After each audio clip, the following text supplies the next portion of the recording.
afternoon, everybody. Thank you for coming. Hello, welcome, Mark. I think if we could just start off with doing some introductions around the table. People just briefly explain your role. That would be really, really helpful. Andrew, do you want to start? I'm Andrew Brody, the Chief Fire Officer. I'm John Foster, Interim Deputy Chief Fire Officer. I'm Mark Naylor, Interim Group Manager of Response and Resilience. Stuart Simpson, Temporary Head of Risk Management. Annette Anderson, Assistant Chief Constable, Local Policing. Temporary Superintendent Fiona Willey, Head of Proactive Policing at the moment. Will Naylor, Deputy Police and Crime Commissioner, and no relation to Mark Naylor. I don't think, not that we know of anyway. It's a great name to have. Tom Thorpe, Policy and Screening Manager to the PFCC. Hello, Lisa Winwood, Chief Constable. And Julia Mulligan, Police, Fire and Crime Commissioner. We've we've got apologies from Phil Kane, Deputy Chief Constable, and Simon Dennis, who may join us later or may not, and their representative bodies. We have the minutes and the actions are links, so people can refer to those if they need to. We have one question from the public. Who's going to answer? I'm going to answer. Great, thank you. Commissioners. So, first of all, this is a question from Mr. Ross. Mr. Ross, firstly, I'd like to apologise. I think that 2 years for you to wait for a speeding issue that you've raised with us to be tackled is unacceptable. So I'm sorry that you've had to wait that long. I understand, though, that you have had considerable contact with our Traffic Bureau during that period of time. And that in April 2018 we did receive from Mr. Ross a form for speed concern, and it was agreed that enforcement for the village would take place. And there were some delays as a result of roadworks in the village during that time. So if we do speed enforcement where there are roadworks and the speed has been reduced as a result of those roadworks, we therefore aren't going to get the outcome that you were looking for in terms of road safety being improved, because it can't be enforced whilst that roadworks were taking place. And we have looked at putting a safety camera van in the area, but there are no safe places for us to site a full-size safety camera van as it stands. So we do have other means through motorcycles, but we have limited availability of that, and quite a number of sites where that motorcycle is used because it's the only resource that's available. And so I think we're in discussions with you, Mr. Ross, about where we can safely place that bike to park in the village so that we can start some speed enforcement work for you in that area. Great, thank you very much for that. It is a tricky layout for the vans because of the nature of the roads there. Okay, so thank you very much. So the first substantive item is stop and search. Welcome, Fee. Nice to see you. Thank you. Do you want to Yes, yeah. I'm here. I'm not, no dramas this time. My daughter hasn't played hockey or anything else, so I'm not going anywhere. Okay, so reason I'm here is I'm currently the sort of tactical lead for Stop and Search in North Yorkshire Police, so I've been asked to come and present on behalf of North Yorkshire. So I'll go through the Stop and Search and then we'll touch on use of force towards the end, if that's okay. You've got the presentation, right? Oh yeah, sorry, I'm in charge. Sorry. Go. I'm looking at Simon because he's normally all things IT. He's giving it to me. Anyway, it works, so that's good. So we're going to look at the data that focuses from 2016 and then in detail from November 2017, which is when the actual recording detail increased, and that's looking at the dashboard and the collation of the data. So some of the things that we're going to look at and opportunities that we've had, mobile data, which we've gone live with, and Stop and Search is now on there, which goes through the TUSERV, which officers are now using. We'll talk about body worn video on the use of Stop and Search, best use of Stop and Search that came in 2015, and as you'll have seen through the media, there's been some changes to that, or some pilots that have gone on, which is now getting rolled out a little bit wider. North Yorkshire Police Working Group, we have area SPOCs, so that's dedicated people that work across the organisation, who people can go to ask for advice on stop and search, and they are also there to carry out dip sampling of stop and searches to check that we are obviously doing them correctly. Any feedback that's required goes back to that officer and obviously their relevant line manager. We've got community review groups which were created in 2019, ably assisted by Tom. So that's fairly new, but we can touch on that and tell you what that sort of looks like and what we're doing. And in line with that is the scrutiny panel and then the lay visitors, which again is still active in North Yorkshire and is gaining a little bit more momentum, but maybe not as fast as we'd like it to. So the scrutiny and monitoring panels, just to touch on that, rather than us checking our own homework, if you like, we felt it was better to have an independent body. So we've worked quite closely with Tom and the PFCCC to look at how we can get those groups up and running. We had one group which started in Craven. This was probably about 2 years ago, and that was because there was some disproportionality, or what we thought was disproportionality, in terms of ethnic minorities in that area being stop and search. So that's why that group came out to start with. We obviously got membership there and we've gone through it. The actual disproportionality, when we've looked into the detail, fits with the intelligence picture, and a lot of it was linked to county lines and the ANPR work. But again, because of the community monitoring groups, we're able to actually delve into that a little bit more and just give that reassurance really that we're not being disproportionate in our searches for the ethnic minorities in that area. And actually, just to say, the dashboards that we can, Yes. we can see those being presented more comprehensively are actually really helping in that and supporting that. Yeah. So the dashboards have just been created in the last few months with a lot of work that we've done to actually look at what is it that we think the public want to see. So we're able to filter down now into real minute detail as to what that person was stopped for and what it was linked to and what the outcome was. So there's a lot of detail there that we can cover as well. In terms of the working groups, we have quarterly meetings within Force. Again, that covers people from, so we've got intelligence, we've got the SPOCs, we've got HMIC, we've got Nexus, so that we can cover everything and we start to look at what are the themes, what's working well, what's not working well, and we then feedback that through either message of the day or directly through to supervisors. There are things that we are still working on in terms of the checking of the stop search forms and the grounds, but it's all action logged so that we can actually keep monitoring of that throughout the groups. Body-worn videos just recently come in, and that is something that we will start to check alongside the dip sampling of the forms, and hopefully with the monitoring groups they will be viewed by members of the public that are within those groups, so that you can get a real feel of what that stop search felt like for that person. On that note, Fee, I understand the numbers are much better than they were when I checked, but when I chaired a community review group, only 1 of 10 stop and searches had a body-worn video attached to it. Yeah. Which was, it was early days of body-worn video, but still much less than I thought it would be. Is that improved? So basically, off the back of that meeting from yourself, messages went out to everybody.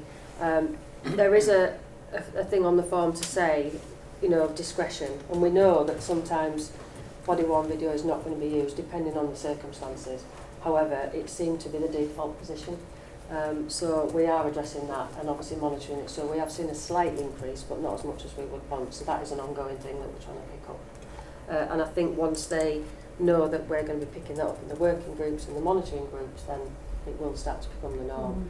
Certainly, going off piece a little bit, domestic violence incidents that officers are going to, very rarely do I actually go on one where there isn't body-worn video, and I want the stop search to be like that, unless there is some exceptional circumstances why you wouldn't do that. So yeah, that's on my radar. But again, the body-worn video, the form, it will give you a little bit of information, but it doesn't give you that feel. That's why the lay visitors scheme works really, really well.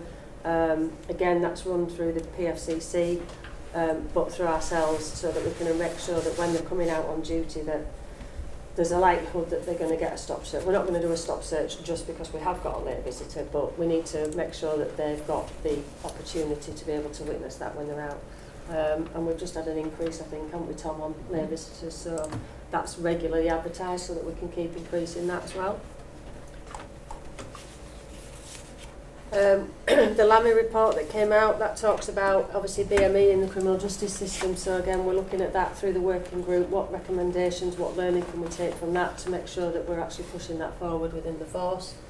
One of the challenges, again myself and Tom are meeting shortly to look at the representatives of the community review groups. So how do, we want to get a mix of young people, we want to get a reflection of our communities on there, and I just don't feel that we're quite there in it at the moment. So work's ongoing with that. And then training of the officers in the mobile work, and again that's in its infancy, but we are probably about 60% of stop searches are now being done on mobile data, but a lot of that can be attributed to some of the officers don't have the new mobile data yet, student officers and things, and sometimes it's not working, we have to revert back to the paper record. So we're never going to be able to get rid of paper, but the majority will be done on the mobile, and that goes straight onto the system, which is the advantage as well. Okay, so there were some difficulties for officers around form either not working or taking a really long time. Yes. Those It was a being training issue, right, which we have solved now. Okay. So on average, it's probably about 7 minutes to do a stop search form on the mobile data, which if you've got the paper record, there isn't too many dissimilarities of that now. So it was literally a training record. So we've got people from the mobile data working group and the SPOCs to go to a team of people, and they're more than happy that they're able to do that. And is that going to improve the review rate by sergeants in terms, or supervisors rather, in terms Working on of? that. Okay.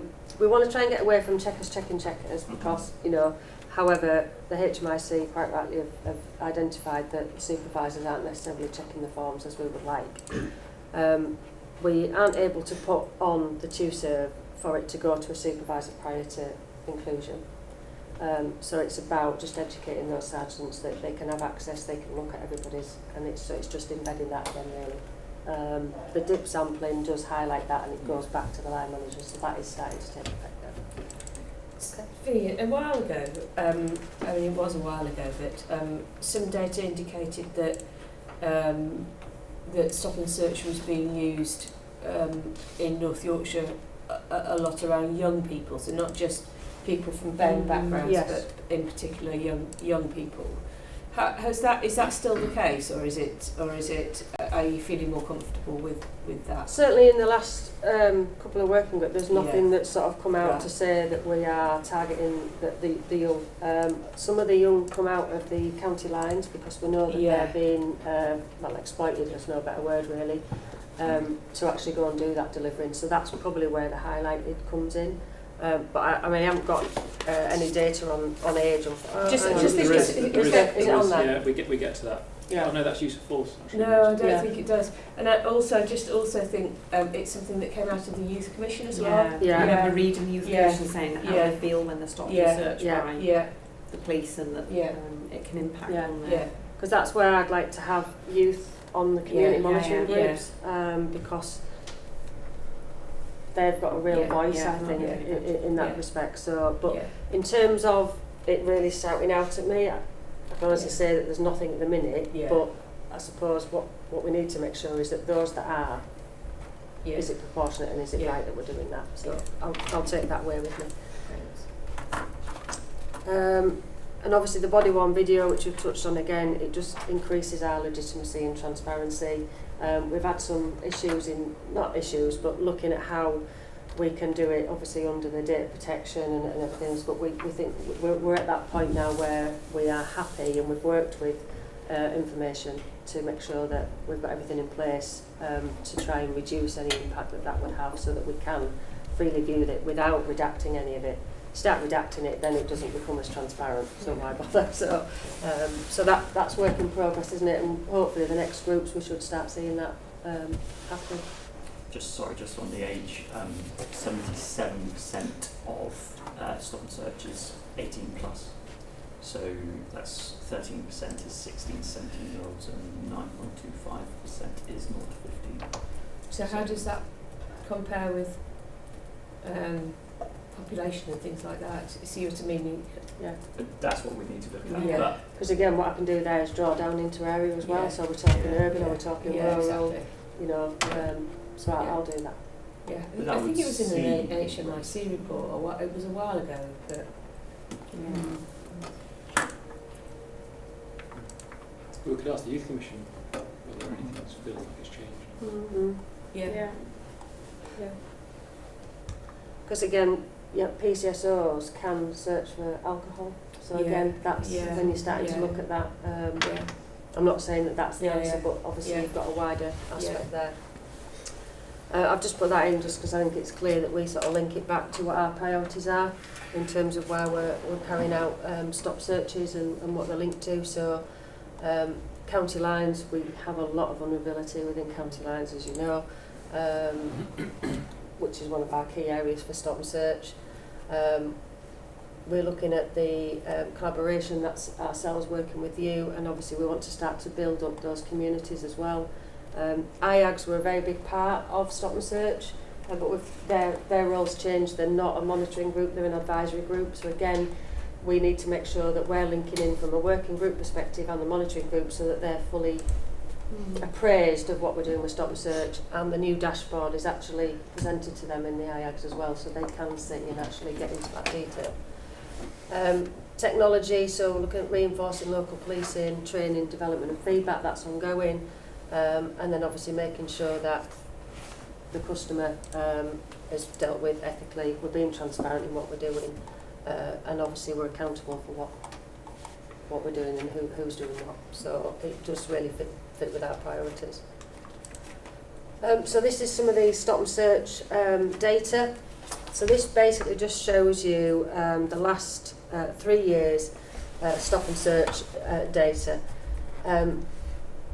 Nationally, there was a big drop in Stop and Search when the Best Use of Force scheme came in, and there was a lot of myth, a lot of uncertainty about whether people could stop and search. And I think that we're starting to come back round again in that, you know, if you've got your grounds and you're asking those appropriate questions, then all day long you will be able to do your job properly. And I think it just got a little bit confused, and some people started to take a step back. We've actually over the last year done bespoke training for Stop and Search with all our officers through Use of Force, and gone through grounds, certainly with cannabis, that was one of the sort of contentious areas. Yeah. So that's where we're starting to see a slight increase. The only bit for me, again, which is being picked up, is the Scarborough-Rydale. Not sure why that's gone a complete dive, but that's something that we're going to pick up. The other question is why is Harrogate Craven showing the only sort of actually increasing trend, and whether that's linked to the drugs issues? Yeah, and we've got Op Expedite, which is Yeah. purely concentrating on county lines. And again, when we've gone back to Nexus and looked at the intelligence picture, it massively fits with the intelligence picture. I think the other, so the trend lines here are 1 point trend lines. If you put a 2 point trend line, actually Harrogate and Craven starts to bend slightly down again on the end, whereas all the others are Okay. the opposite. So Yeah. all the others are smiles, and Harrogate and Craven is not, if you see what I mean. So Yeah. it's just it's also the kind of trend line that that's being used there to show it. I think the question that we asked in the original brief obviously was around whether there is confidence that the policies that you have are being used consistently across the patch. Yeah. And I think you kind of rightly highlighted here that there does seem to be some inconsistencies, and that might be around some local variations. But are you happy that there is actually a much more consistent approach to why people are being stopped and how that's being undertaken across the patch, given what you know and what you see? Or do you think there's more work to be done? Scarborough and Rydale, in Stop and Search and Use of Force, has completely dipped. And we're actually looking into that as to, you know, is it that they haven't got the officers there? Is it that they're not doing the forms? Or, you know, we're trying to get into the detail as to why that is. That's the area that is It is a concerning me bit at the odd, minute. isn't it? They have their own county lines issues, I know. Yeah, which exactly. not so much, but Yeah. Yeah. But they are the one area that don't have a dedicated team at the moment. And obviously, you know, we try and utilise the OSUs as much as we can, but again, they're a force-wide resource, so if the That's priority. interesting. So Yeah. these are all variables that can be chucked into the mix, but there is something, and we've picked it up through the use of force working group and stop and search as to why is that area got a downward trend compared to everywhere else. It's sort of slightly going up, really. And actual volumes are pretty low as well, aren't they? Are you talking about Expedite then? They don't have a specific... Not yet, they will do, but Yeah, not yeah. at Scarb at the minute, yeah. Whereas Harrogate's is But quite I well guess it's one established of now. them. Yeah. So, but in terms of, you know, the policing people, certainly in the last 12 months, we've started to see an increase in quality of the forms that are going through, an increase in supervisor checks, not as far as we would want them to be, but it's going the right direction. Can I ask a question that's you probably can't answer necessarily, but despite training that you've done, do you think officers feel a bit damned if they do, damned if they don't, given the change in national leaders being on stop and search as to ramping it up and it's being targeted? The main thing, I think, if it comes down to offensive weapons, if it comes down to drugs is the one. If it's Class A, there's no issue. It's cannabis that they have got themselves in a bit of a tiz over, if I'm honest. And that's because we've had conflicting reports with it. So HMIC, you know, you'd stop a car, there's 4 people in it, the window goes down and you're hit with the smell of cannabis. Bobby's used to search all 4 people. What they're saying is, well, actually, how can you say that all 4 just because you can smell cannabis? So it's about talking to each individual person, what's their background, what's the offence, where they're located, is there anything else in the car? And they just got to the point, well, I can smell cannabis, so clearly somebody's using cannabis. Well, you would do the drug drive anyway because they're inhaling it, so there's you in for that. But what they're saying is, if that was your daughter who happened to be in a car with 4 other people, would you be happy that they were searched for drugs when they probably haven't even taken it? And it's just trying to get that round. Certainly when we've done the training, it's just really hard to get to. And I understand it. You know, I completely get it. Because unless you ask, but it's 3 simple questions, you can get to the grounds that you need to get to.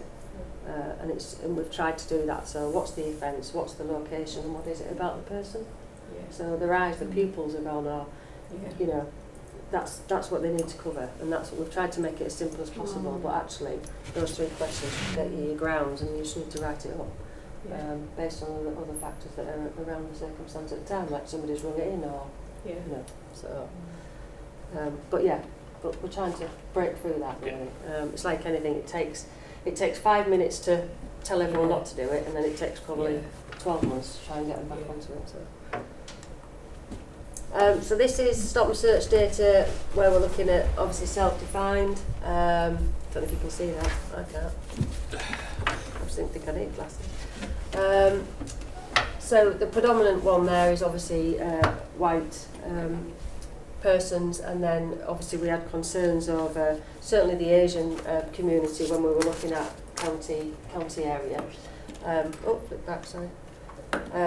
I think what's key there is that we also now we're able to, through the dashboard, break it down into whether they are a North Yorkshire resident or whether a non-North Yorkshire resident. So people coming into our county from certainly West Yorkshire at the top end. One of the things here was to sort of try and show that we're being proportionate to what we have in our communities.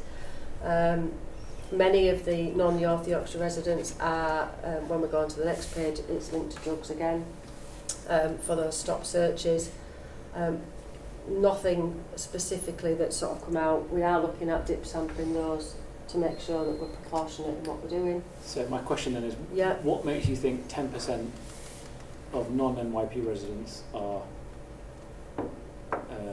Asian? Well, or 10, 13... 17% are either Asian, black, or mixed. So what makes me think non-North Yorkshire? So looking at the proportionality, well again we're going on obviously postcodes where they come from, so then we look at that community. And we've done that to know whether that feels like it's right. No. Because I can see why you think it would be more. Yeah. Because West Yorkshire will have a higher demographic than yeah. we do. But at what point is that disproportionate? Yeah. At which point do you get to that where you're saying that 10%? Well, that's 10% Asian, so it's actually 17%. Yeah. Yes, of the non-whites, yeah. and 17% still seems quite high. But then, if it's, intelligence led, it's intelligence led, but some reassurance around just because they don't Looking live at in the North non- Yorkshire yeah. means we are. Yeah, being I mean the fortunate. thing we've got to be careful as well is that we're going on a postcode, and the postcode is obviously what they're giving us and what's recorded on Niche or P&C. So as much as they may give us, it's their last recorded address as well. So we've just got to be careful on that. That's where the disproportionality might be as well. Sure. But yeah, I'm quite happy to look at that. And if it's intelligent, if you're saying that it's intelligence based, have you Yeah. done some work looking at the those intelligence based report and the reasons that people were then detached in Yeah, order to go and do Nexus research? have done that, and they've looked at the intelligence reports that are coming in linked to the stop searches, and it's fitting with the intelligence picture. It is. So there's at least a defined reason for the Yes. stops. Yeah. Yeah. And predominantly they are county line drug related, or it's an ANPR hit that's actually on the system linked to those stops. But these are the sorts of issues you'd expect a scrutiny panel to Yeah. have a look at, and they're the check and balance, aren't they? Mm. About Yeah. Yeah. whether the grounds are there or not. Yeah, absolutely. And obviously, there's give and take, isn't it, between having the access to that information, relying on Yeah. NYP to do that. Yeah.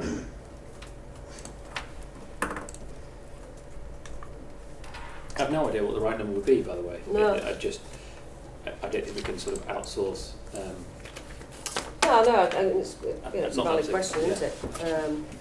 Certainly in terms of the people coming into the county Yeah. outside, if you looked at them as a population, that wouldn't be proportionate to that population.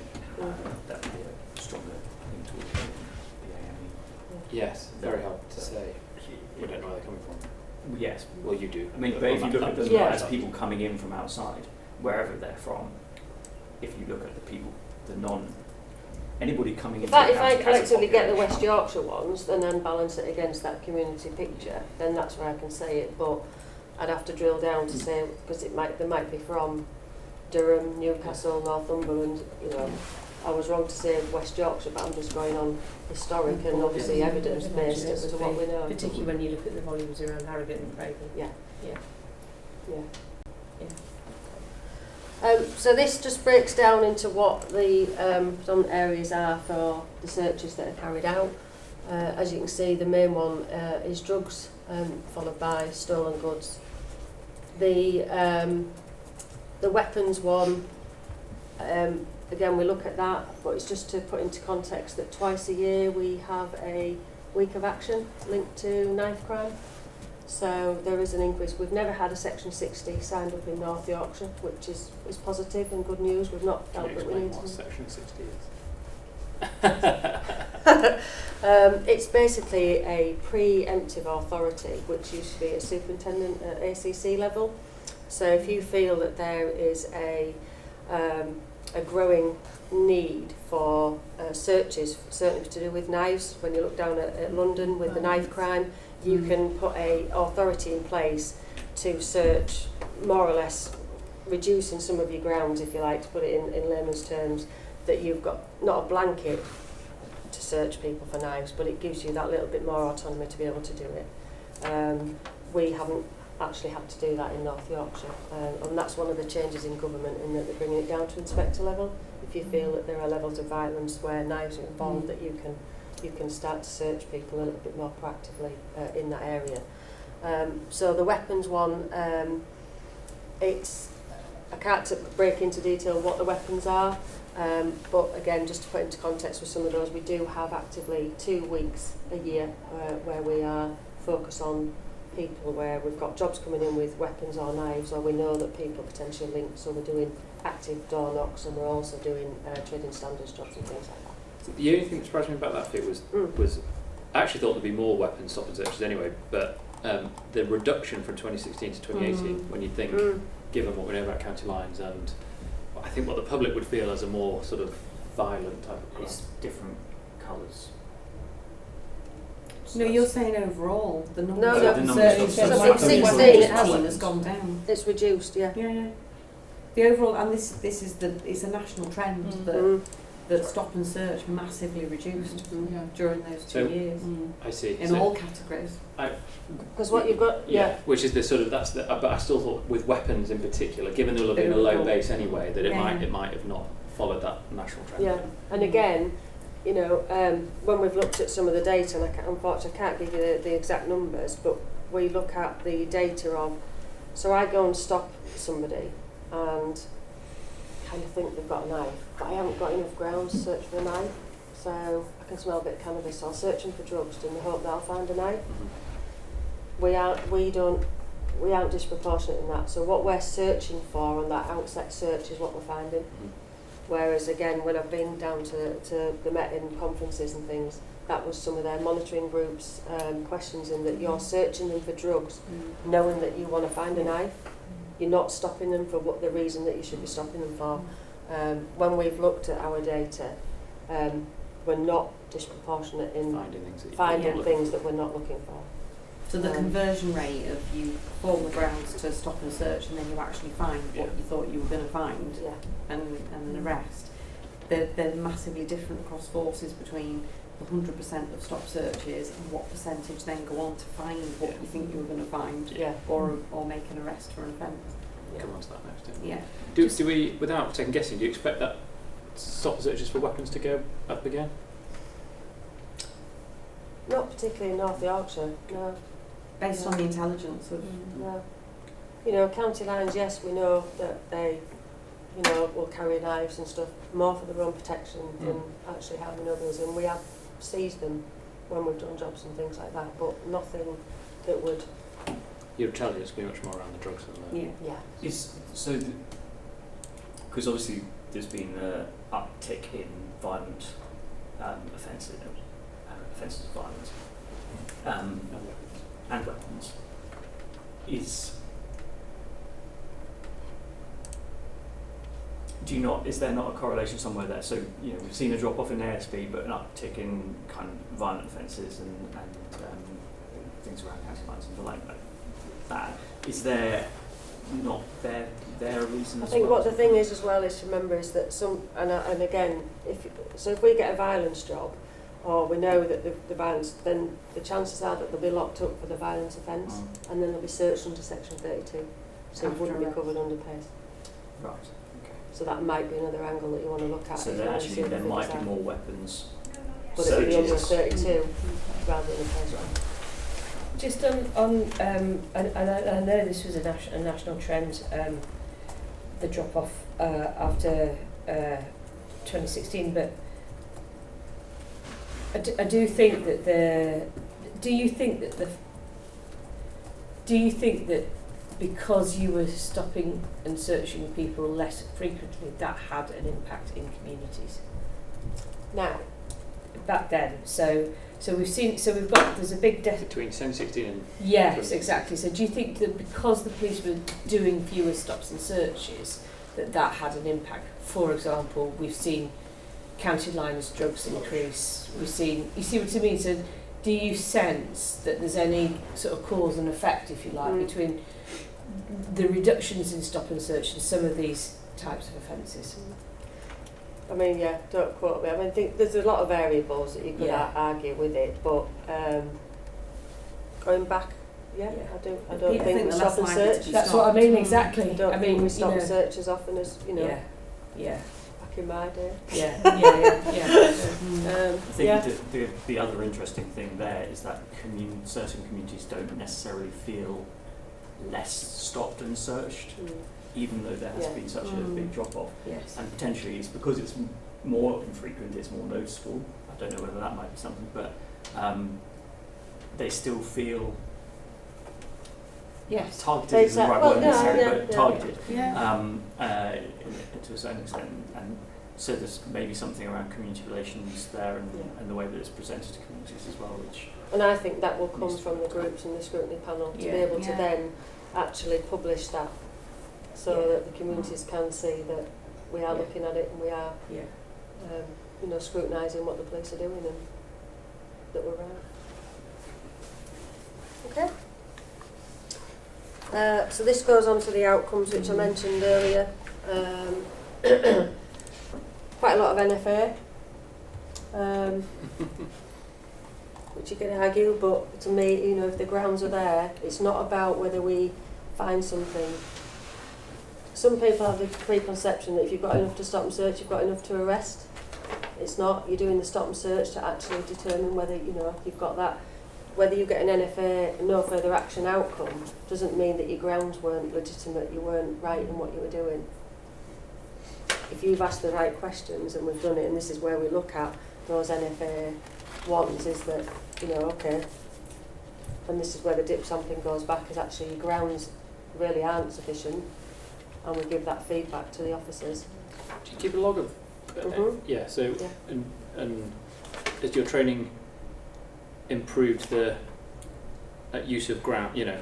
Yeah. So It there are has. less people who don't have the ground. Yeah, so we've seen an improvement, and then what we're also doing is, so when we get the dip sampling, so it's on a spreadsheet, and we cross-reference it to those who've had the training. And so if we get one that's a fail, for example, and they've had the training, then it goes back to the sergeant for development, because there's clearly something that's not quite got there. If they've had the training and it's a pass, then again we give that positive feedback that it's actually working.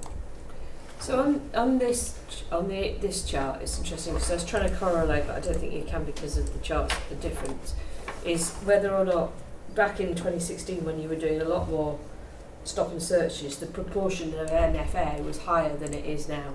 Looks Yeah. about the same to me. It looks roughly the same, Yeah. doesn't it? Which is quite interesting. Yeah. Yeah. So we're doing more with the same NFA, Yeah. but Yeah. So actually, Yeah. what you're doing was still legitimate. yeah, You're just doing less of it. Yeah. which is about right. Which I think arguably the arrest is- rates dropped off slightly. We have a lot of VAs now. Yeah. Yeah, so CVAs. That's true. yeah. So how comfortable are you feeling that? What do you have a level of success outcome you'd like to see in terms of, you know, if we have 80% NFAs, that's fine.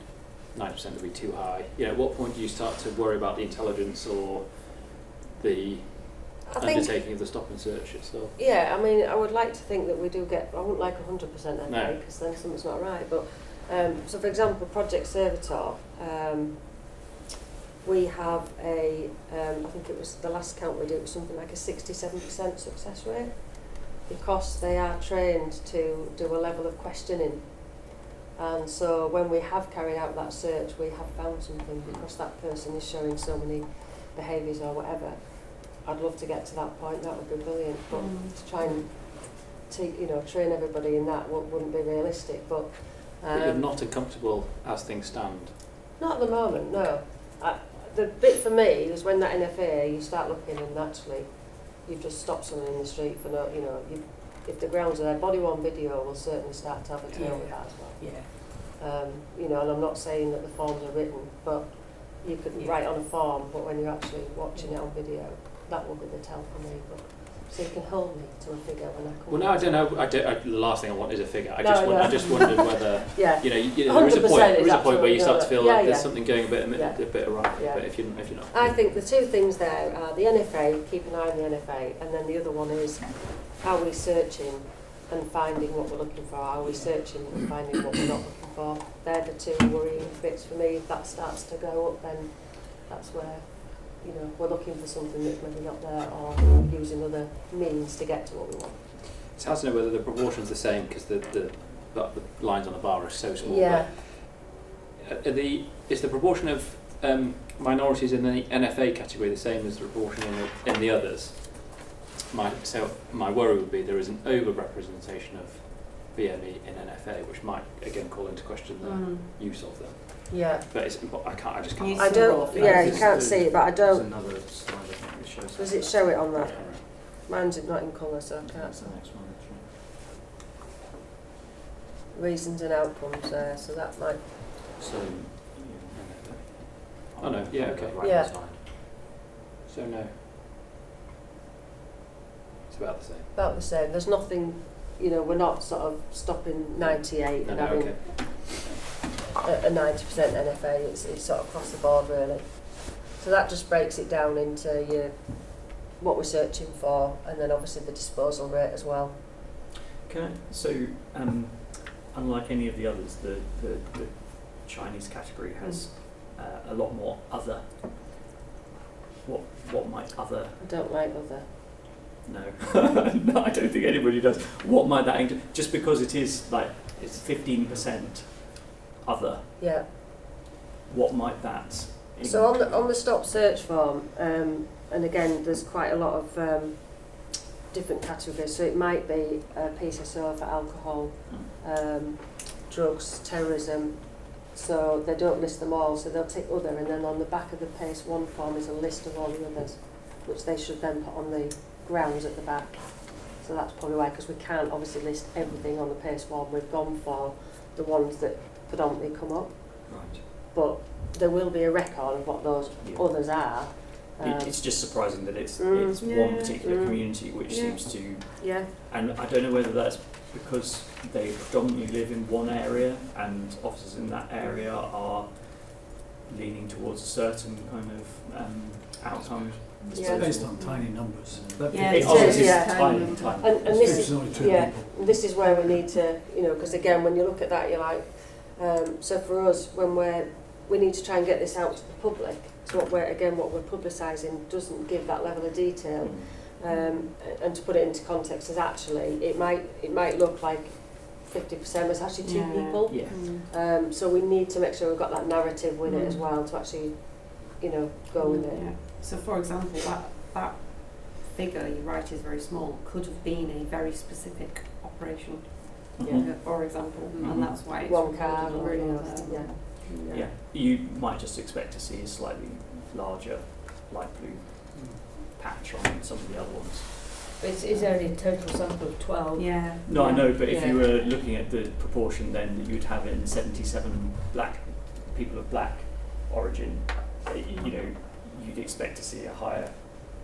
And it's proportion actually of, one person, Mm. isn't it? When So you look actually, at if the you look at figures, the bar, it accounts for 12% of 12 people. It's one person. So it's actually one person. Yeah.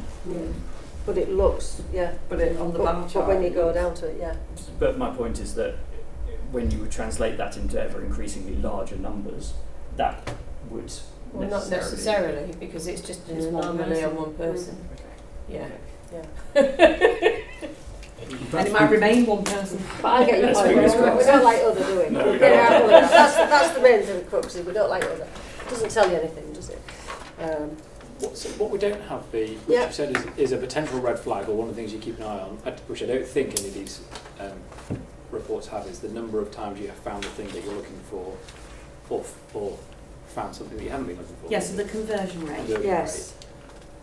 So I'm assuming because you would You imply can, that you you're can do it reassured on the about dashboard. Yeah, you that, can get it on the you're dashboard. reassured that we are finding things we're looking for and not finding things that we're Yeah. not looking for. So your successful conversion rate should be that you found what you were looking for. Yes. Not you found. It's still successful that you arrest somebody because you found something, but you take into account the fact that you didn't find where it was you were Yes. first. Yeah, And but you're- I can do that on the dashboard. It's just not on the And I presume we can as well then. Yeah. And you're reassured that we're at the right kind of yeah. level for Yeah. that. And that You should comes be up able at the to- working group every time. And they're the sorts of things the scrutiny panel should be looking at. Yeah. Is why are 10 Mm. people stopped for drugs, but you actually You found actually 5 found on them, them, or yeah. And then you look at the grounds and go, well, none of that fits. Yeah. Finding drugs, it fits That's exactly whatever. the point. So that's it. Are we being ethical about the way we're searching people? Yes. Where people are And actually using what we know to actually do that search. So that's it on stop and search. Okay. Right. Yep. I'm So we're on- keeping an eye on time. Are you good? Good. Yeah. I'm trying to stop I'm you. not. I know, because I'm going to shortchange our fire colleague. Really quick. Use of force then. We can cover many areas of use of force. I think the topic at the moment is taser, Yeah. which is obviously in the media and looking at all sorts of stuff. So there's a potential to upscale, there's a potential to stay as we are, there's a potential to reduce what we've got. Obviously that's not within me, but I shall provide any evidence that's required of me to help with that decision.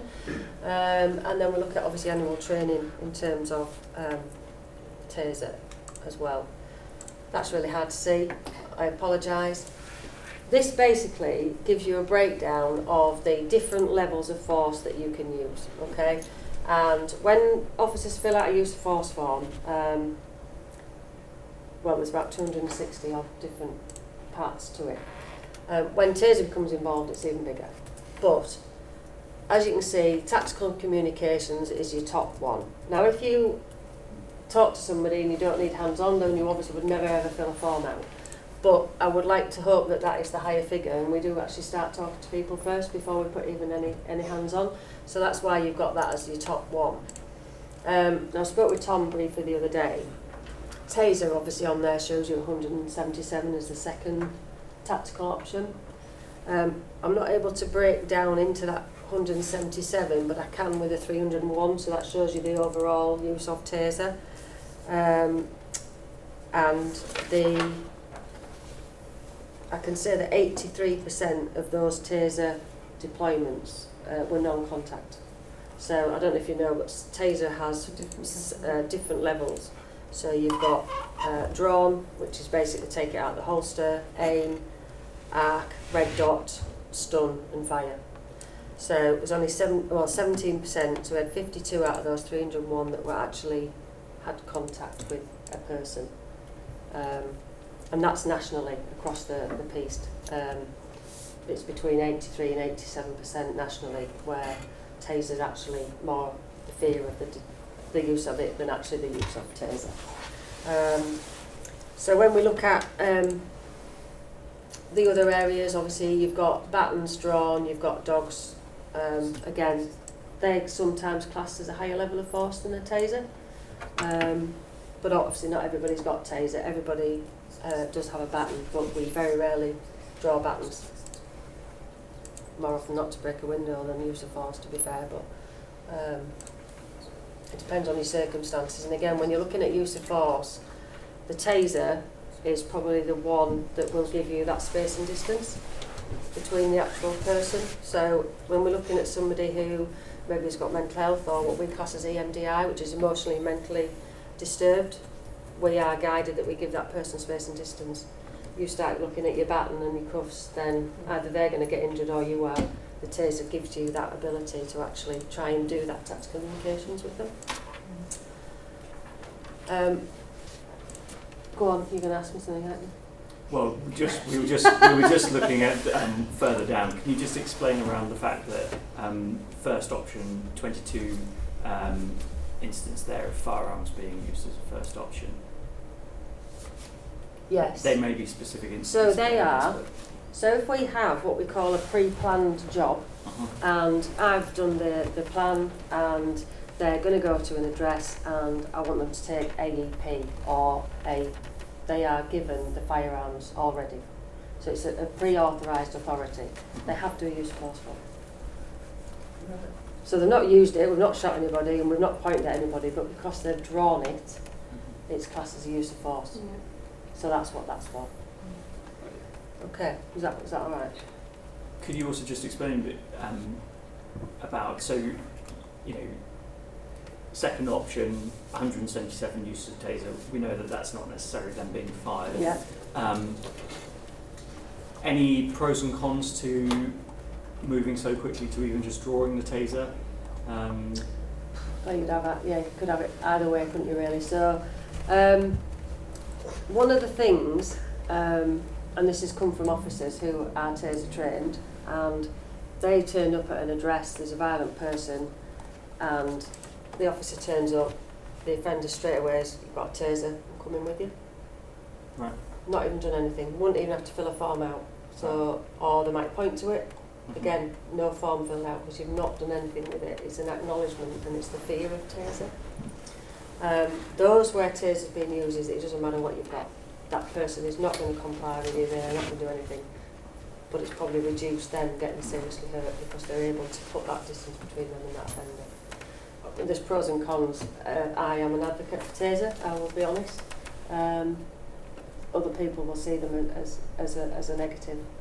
You're going to get that argument all the way across, but the people that I've spoken to, whether they've had a Taser and they've been joined by a Taser officer, are supportive of taking, just because it just gives you that space. And when we look at the use of force incidents, when we go through the working group, many of the officers that have got injuries, or the subjects that have got injuries, is when we've had to go down to the hands-on techniques. Rather than getting control first with the Taser, you can get control, keep control, you bring your officers in and then you can use your other tactics on that. we're not here necessarily to talk about this, but the tangential conversation off the back of that is, has the number of injured officers gone up? You slightly has gone down since Taser came out, because that's what it was supposed to do. And then, obviously, we've heard recently that injuries have gone up against officers nationally. Do you know off the top of your head? I don't think there's any on this. Presentation. We obviously look at, through the working group, we look at obviously all of the injuries that officers have sustained. And off heart from the last meeting, there wasn't anyone that was injured that had used Taser or drawn it. They are literally fighting on the floor. I would have to go, you'd have to look at each individual, because again, not everybody's got Taser, so it's not a case of blanket, you'd have to literally draw it down to those that have got it, and whether they are. We know that the Taser officers are more likely to be sent to more violent incidents, so yes, you know, we know that obviously it's going to, you're not going to send a non-Taser officer to something like that, The only thing I would say when we looked at this, it doesn't come out in the sort of county-wide stats that we did at a local group, was the inconsistency of use. So there were some very similar sounding incidents where one officer would almost go through the spectrum of use of force and others would jump straight to point, you know, 4 or 5. So again, all the officers that are Taser trained get, it's quite a difficult course. You've got to pass what we call a national decision model. So as an officer, you will get national decision model training in your use of force. When you go to Taser, you get it at a much higher level, because you've got to be able to justify, you know, and it is on that officer's justification, proportionality, necessity, when they are actually deploying that Taser. So it's an honest held belief, I suppose. So it's up, if that officer fires it when he gets there, he's got to be able to justify it. Whereas another one might think, do you know what, I can, you know, because again, what we look at, I don't think the next slide's got it, when we look at impact factors for Taser, so mental health, alcohol, drugs, there's quite a large proportion, I think it was 133 out of those that were mental health, but then the other impact factors was size of the person, they may well have had drugs as well, so there's multiple ones that they can tick. So I might go and not be able to deal with that person, and then I've got somebody that's, I don't know, bigger, stronger, better, that will think, I don't need to use my Taser on this occasion, so you are going to get that conflict. We need to. Are we okay? Yeah, we're I think right. that's about, I've got talked about got these 5 anyway, minutes. within it. So again, when we're looking at proportionality, 93% of force is used on white, 2.1, and again, we just need to draw down as to what that is. What you've got to take into account here is one person might have had 4 use of force forms against them. Yeah, because each officer. Plus each officer is supposed to put a use of force in. So you'd have to really break down into that to get that level of detail. So it might just be one person, but 6 forms have gone in. And that's just your Taser breakdown again, 3.2, 3.32. And that might be that 2 Taser officers, one's drawn it and the other one's actually fired it or whatever. But again, we need to just draw down It's into not that on if that, you need it. arc. Arc is where you don't fire it, so if I'm in close proximity and you're on top, I can't fight you off, Oh, then yes. I stun you. And then this is just the next step forward, so we've just had the HMIC report, so again those recommendations from that report will be taken forward into the working group. Press on for the supervisors' reviews. The annual training is now there, so every time you go for your OST you'll get an input on stop and search and use of force. We're going to change how we publish the data so it's more quality from the members of the public can actually see what we're doing. I'd love to just say there's the dashboard, but apparently we can't do that yet, but work on it. Increase the use of mobile data and body-worn video, and obviously work on the monitoring groups and scrutiny panels. What kind of time frame? Are we looking 12 plus or within 12 months? Well, Most within of 12 months, majority, because we're already along the route with some of those, and obviously the monitoring group scrutiny panel, I think we'll probably, by the end of this year, I think we'll have a good structure that we know that's going to take us forward into next year. So one of the things that we were discussing in our earlier meeting was, you know, the future for Taser and how many officers in North Yorkshire should have Taser. And I think we've got some data from 2018, wasn't it, from Yes. the Fed. We haven't got any data from the public. So what we agreed that we would do is and we did it. I think we did it with the speeding, didn't we? Yeah. Is to do some sort of public survey to look at attitudes to use of taser in North Yorkshire. Yeah. So we'll develop that with you and get that out and done at some point, which will help us decide. Yeah. No, that'd be good because nationally Yeah. the public support it, but it'd be nice to know Yeah. what North Yeah. Yorkshire's sort of Yeah. perspective is really. Yeah. Good. Can I, one last question. Are we, is mobile working got to the point where some parts of the form are mandatory and you're getting better data through to then understand all this stuff and even in an even better way? On the form? Yeah. So there's certain elements on the form is that you can't move on until they've filled a bit in. Yeah. Are you seeing the benefit of that yet? Or Yeah. not? Yeah, starting Great, to, good. yeah. Say we're 50-50 at the minute with an increase. And they can't go to the next bit until we were going to put a set number of words on for grounds as well, but we decided against that one. But it is a benefit because on the Yeah. paper forms, once it's filled in and the person's gone and you submit that, you can't go backwards, can you? And Yeah. say actually you didn't fill some of this in. So it's a lot better on an electronic Yeah. form. It's got to be filled in at the time in front of the person. Word count sounds quite sensible actually. I know. Working on it. Okay. Any other questions? No? Thank you. Super. Thank you very much. Thank you. Right. Fire service.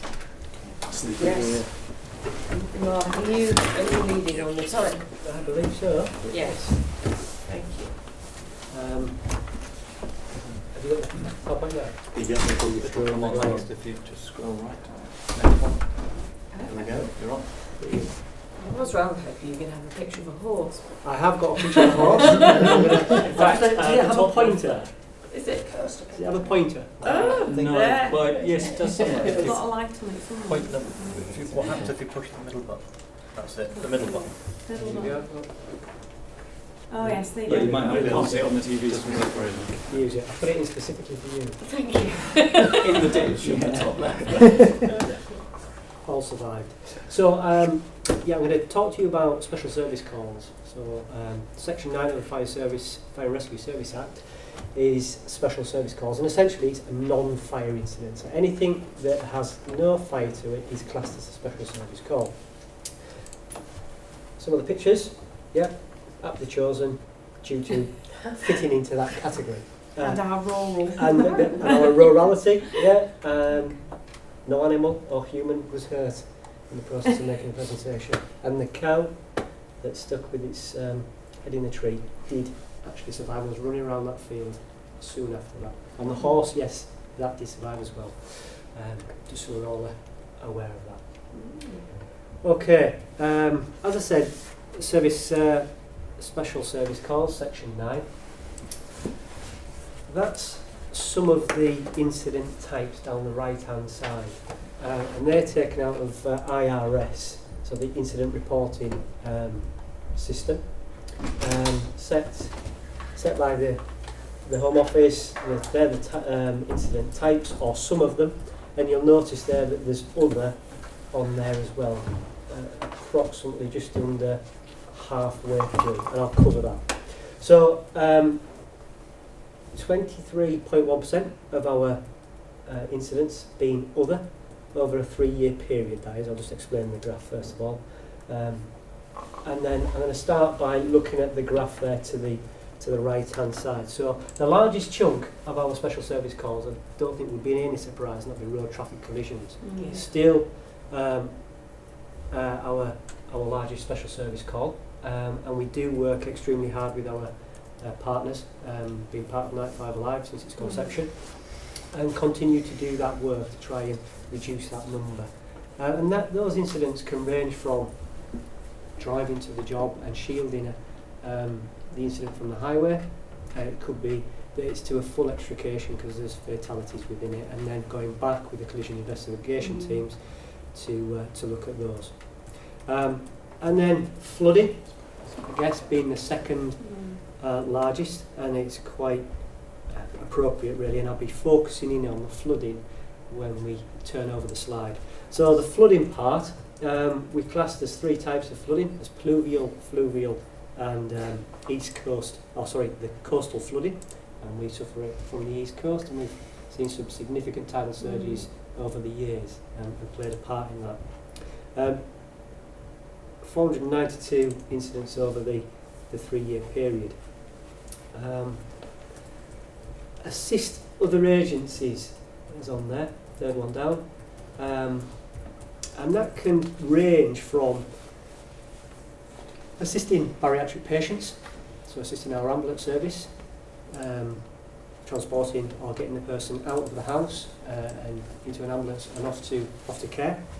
It can be assisting the police when they're chasing the perpetrators and possibly onto riverbanks, onto high-level structures, so we can use our equipment and our skills and training to assist the police in the search for that. And we do quite often get children stuck in cars and pets stuck in cars, so the police might be first on scene and using the baton to gain entry, or it might be that the fire service turn out to that vehicle and release the person within it. So there's assisting other agencies. That's just a few of them. There'll be lots of examples I could give you with that. Other, I said I'd cover. So other, I don't particularly like the category myself. I agree with Fiona. It catches what's left out of the incident recording system. And that can range from advice given, so we get turned out to an incident, and it might be that there's some building work that's required, loose tiles, it might be some fire safety advice that we give the business owner, and then we refer that in through our business fire safety. So other is a catch-all for that, but it's still quite 164 incidents of that type. May I ask a question? Yeah. Do you cost recover for any of these? So at this moment in time, there is a policy in place that we can cost recover, yes, but there would be non-emergency, non-humanitarian, and generally a planned event. So it could be, I'll give an example of providing water to a farm so it's like the livestock survives. So it would be something of that nature. We can recover cost, and have done in the past, for lift rescues. So if we have somebody that is continually, their lift is breaking down, then we can go to the point where we would charge the business owner for that. We used to do quite a lot of cost recovery, but you've got to set the infrastructure and be quite dogged in reclaiming the money.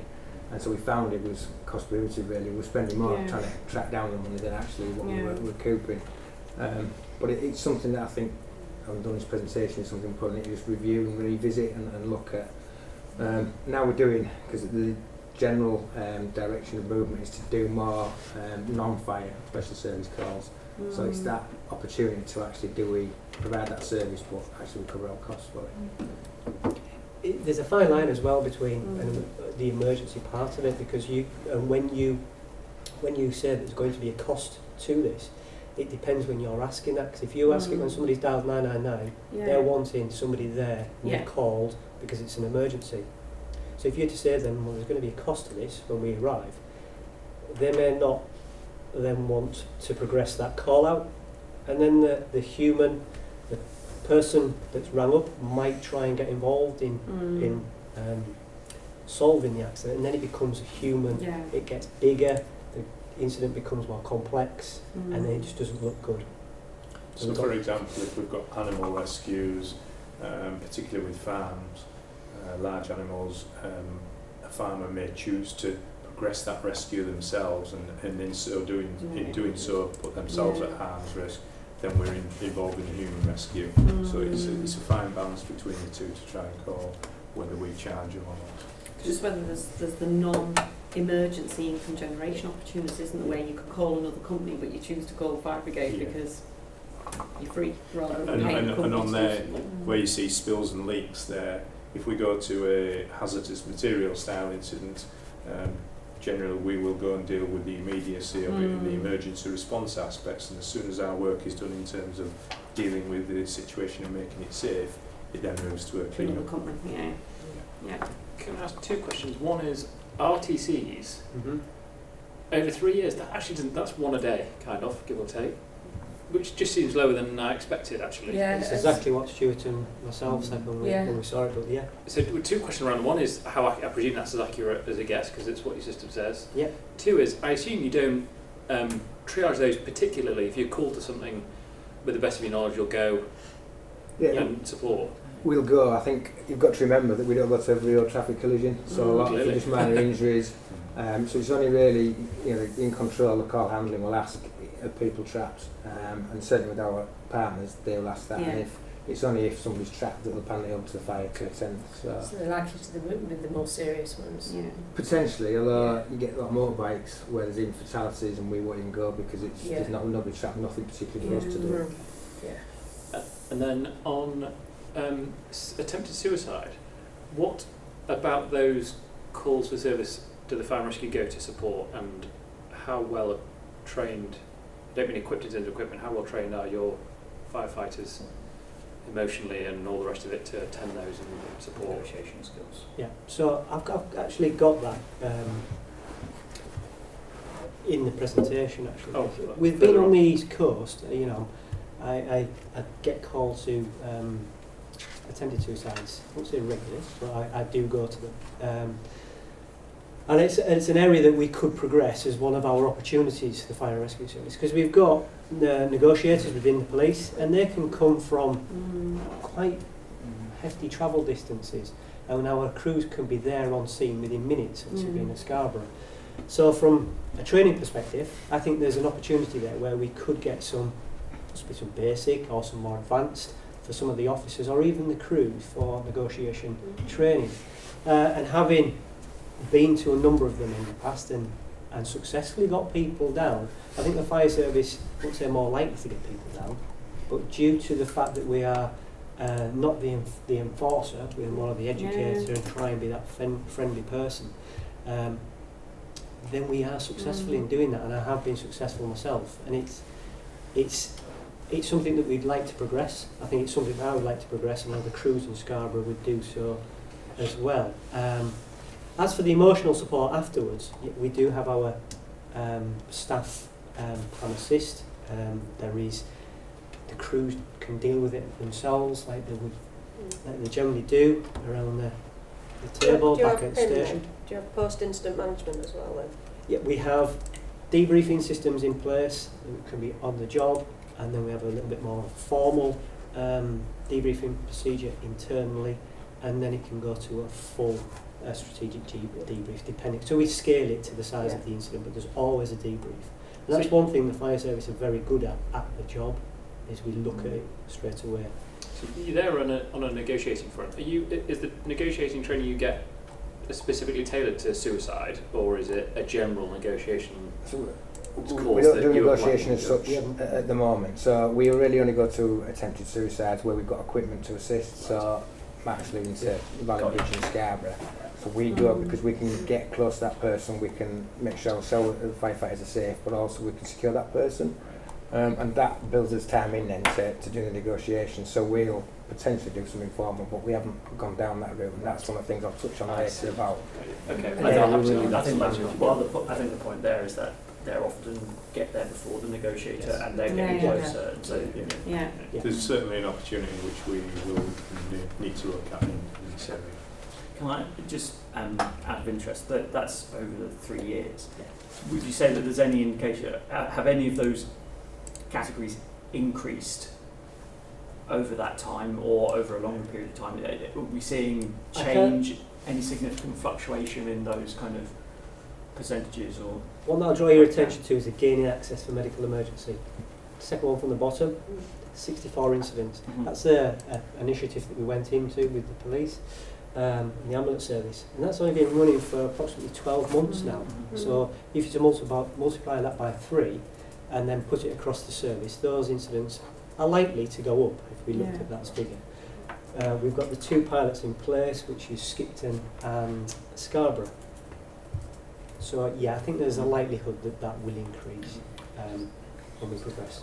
And in terms of the causation, mental health issues are certainly something which, when we look at attempted suicides, a noticeable increase in that area.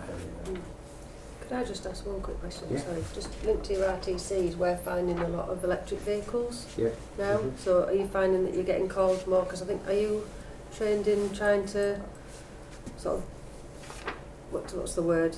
Isolate. Isolate. Switch them off. Switch them off. Which I think was as easy as it is, but it's not, is it? So I Yeah, just wonder so whether you're going to see an increase in that as well. I haven't got the figures to say we definitely have, but we have, just because the fact there's more out there, we're coming across more road traffic collisions that involve electric vehicles. So Yeah. we've got clear stand operating procedures for how we deal with those. We actually have mobile data transmitters on the appliances, so the crews have actually got access to all the safety guidance on different vehicles, so they know where the So you might airbags find are. you're not going for the They know where the trapness, but you're batteries going to are. isolate vehicles. So we can make the vehicle safe, Right. Yeah. so other agencies, potentially ambulance, can work on. Okay, good. Thank you. I'm just conscious of time. Yeah. Yeah. So move on. Okay, so what I've done then is I've drawn on the flooding. Because of the flooding that we had in Richmondshire of recent, and we've seen was it, a month's worth of rain in 2 hours or something like that, wasn't it? And it caused massive upset for everybody concerned, and still does. So that's why I've brought that up. So we can scale our incidents from the very basic right up to national level. And I'll go through that very quickly, or I can pick out certain ones. So national assets, we have national assets within North Yorkshire. We have high volume pumps at Richmond and at Harrogate. We've got Swift water rescue teams, yes, dotted around the service, and we've got a Selby which sits on the national asset as well. So if there's any calls of a national level or where somebody requires mutual aid, then if our asset is available, then we can release it. Mutual aid agreements, so if we're in spate conditions, or if another neighbouring service is in spate conditions, then we have agreements in place where we can share our resources, and has worked in the past. We work to the Department of Environment, Fisheries and Rural Affairs, so our concept of operations are a national level, so we train to a national level for all our water teams. So all our equipment, all our vehicles, all our training practices are all aligned to the DEFRA concept of operations. NILERF down at the bottom, so North Yorkshire Local Resilience Forum, that's where all the emergency services sit, meet periodically, and they look at areas of potential risk.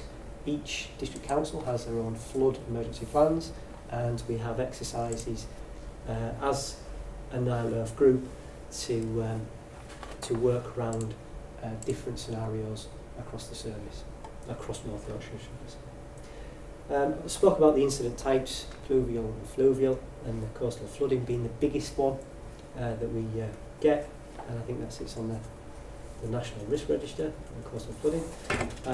And SSRIs, so Site-Specific Risk Information, so under the Fire and Rescue Services Act 72D, we are legally obliged to gather risk information, and we use locations that have high potential flooding. It could be river crossings, it could be fords in spate conditions where people get stuck, and we use that so our crews are well trained in the area. Any questions on that?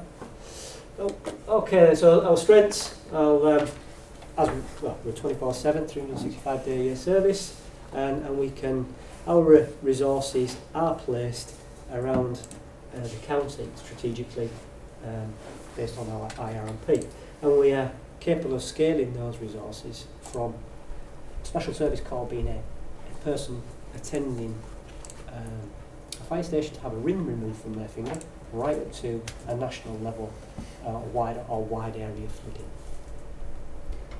Our crews are trained and well equipped to the latest standards, and the crews that we have, whether that's call time or our on call bring another dimension to the service, because their primary employment might assist in the special service calls, some of the rural incidents that we go to, some of the unsafe structures and things like that, if they're builders or farmers, then we get that.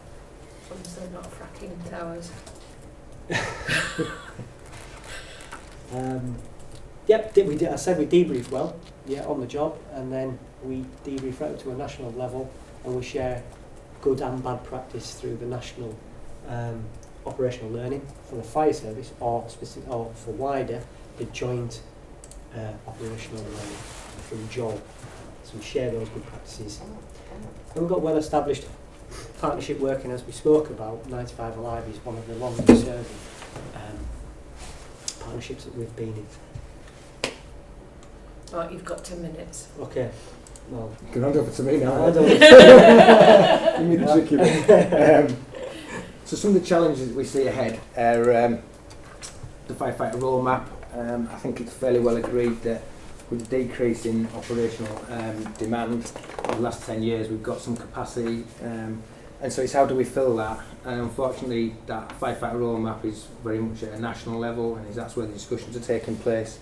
And whereas there are some areas of the health agenda we'd like to move into and pick up some of that work, is a bit of a frustration. That tends to be dealt with at a national level, which restricts what we can agree locally. And the gain access for medical emergency is one of those areas where we're just working really well locally to just try and broaden that roadmap slightly and work to see what we can do for the better of the community. Can I ask on that one? So that was obviously in place in Lythe and Pickering. That got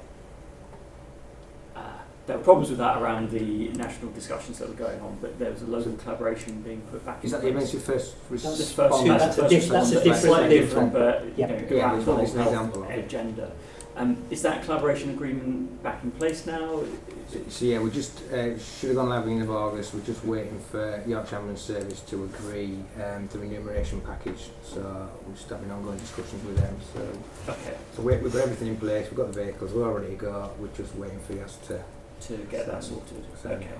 And could that then be rolled out to other locations across the county? Or? I think that's the hope. That's the anticipation. If we can get it fairly well embedded in those, and if other areas want to take that on, there'll be that opportunity to develop that. So there's issues there around not only the national roadmap in terms of what firefighters are willing to do, but also then the kind of interoperability and interaction with the other agencies as well. Yeah, but it's looking at the demand in specific areas. So it's working with the Yorkshire Ambulance Service to where do they need that service. So it's not just about putting it everywhere. It's about where do they have that real need in those rural areas where they haven't got other provisions to meet that need. I think there's some great opportunities there. Of course, the first point on the slide there is the link to the firefighter roadmap, and then of course that forms a wider debate nationally. So it's where we can agree things locally, perhaps with representative and etc., to try and broaden that out. But certainly there's an aspiration. Ageing population. So I think not just for us but other agencies, there's a bigger demand, and it's where can the Fire and Rescue Service help to assist with meeting that demand. Some of it is around having slip, trips and falls teams, for example. That would be really useful to have that ability to go and pick people up when they've fallen. Link that into our prevention work. So again, by definition they're going to be vulnerable, so the Blunt Groups of Fire, we can do some of our safe and well work with them. But again, that comes, if you want to expand that into fitting handrails, doing that next level, is where do we get the funding from that? Linked in with the clinical commissioning groups. Unfortunately there's not a lot of spare cash in this area for putting things like that in. So I think that's one of the challenges we're going to have to meet. Frequency of weather-related incidents, and again, classic example, we had the local flooding recently, but we also had wildfires, so you're more or less getting the two extremes within the same year, and it isn't just across North Yorkshire, it's also the national picture, because we've got national assets that we then have to deploy across the country.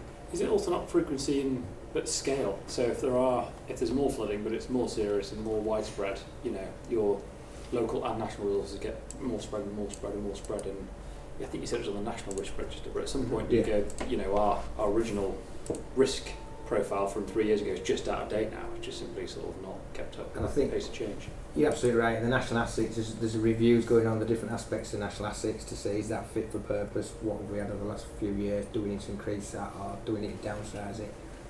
So that is looked at, but at a national level. Charging, for instance, I think we've probably alluded to. Cost of training equipment. Sorry, can I just start on that? Do Yeah. you know what the cost of those incidents are? If you were to look at some point in the future around charging, do you have an understanding of what the cost of? So we do have special a list of Yeah. charges that we could potentially charge people, insurance companies for. And they kind of nationally agreed, or is that more on a local cost recovery basis? I think the nationally They're agreed on a I cost believe in recovery basis. yeah. nationally agreed special service charge, yes, to the National Fire Chiefs Council, yes, there is a flat rate that is charged. Yeah. There'd be a bit of work to do about how many instances we've got of that nature that we could charge for, and we Yeah. want to charge for. So there's a bit of Do you research. go mutual aid then, if you go nationally?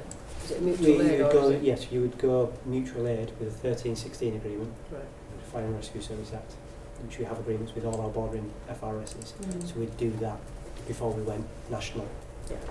You've got to you scale it to Yeah. suit. Can I just mention there about the cost recovery part of it? Due to the geography of North Yorkshire, you might charge one location one amount, and then there might be a huge travel distance to, let's use for argument's sake, York, you want the Ira Ladder platform for a non-humanitarian, non-emergency, but then you've got to move that same appliance all the way to Bentham. So the cost is disproportionate. So it would be difficult to do, but it's not. I'm getting. Yeah. We do have to move on. Sorry. Right. Yeah. So opportunities. Again, I think we've touched on some of these. So gain access for medical emergencies. Missing persons is one that we're currently working up with North Yorkshire Police, especially in the urban areas. So York is sort of the example that we're trying to use, and it's that just getting people on the ground in that early first hour, couple of hours, working with yourself from the search point of view, and we've got that resource that they could be doing that whilst they're still available for ground fire calls. Yeah. And is that why you're focusing on York then, because of the availability? Partly, and I think it's that we've got others, so Mountain Rescue, for example, would do it in the rural right. areas, so it's that where there's a bit of a Yeah. gap, Yeah. we can actually fill that gap. Ambitious collaboration, again, we've got really good relationship with Mountain Rescue, for example. They understand our instant command, so we can do safe and systematic searches. Realise our potential.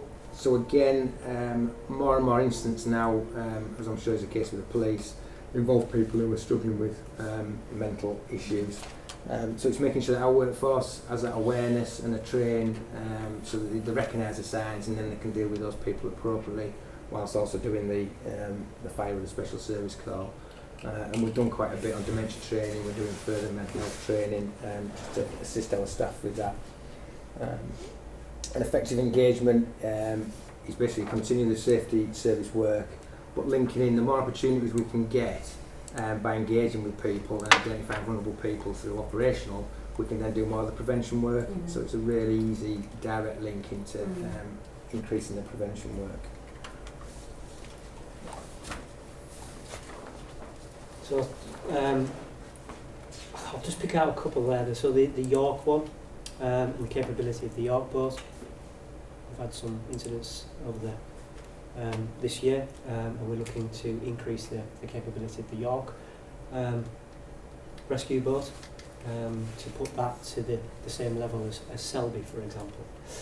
We spoke about the negotiation. We've spoken about the non-humanitarian cost recovery, I think, and securing the value for money on the equipment and procurement. So there's national frameworks out there, or there's regional procurement exercises that we can go through to try and get the best kit at the best price with the least amount of work for our crews and for the benefit of the community. So value for money is high on, I suppose, everybody's agenda, but I look after the operational equipment. So, yeah. And what we want to achieve? Well, I say 12 months plus. We're working on Tom's time frames. We want to try and move York to that. Okay, It's going to so take a bit of time. Mod 4 is going into waste No, depth, isn't it? so mod 4 is Working out working out of a boat, a power boat. So you go into the water from a power boat. So that could But it also has the capability to go waist deep into fast flowing water, the same as Mod 3. So Mod 2 is shallow yeah. and non-fast flowing. Mod 3 is fast flowing. Mod 4 is powered for. So Mod 4 is 3 as well. What are York on at the moment? So York is just a water rescue unit that actually works for the Ballion Association, because that was actually formed before any of the national team type unit was created.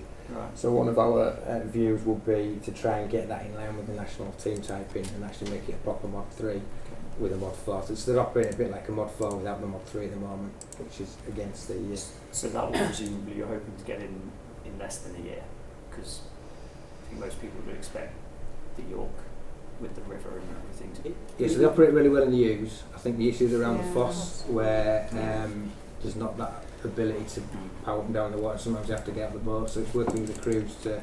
There's no real need from a national resilience point of view to have we've got the boat at Selby, so we're sort of quite happy from a national point of view.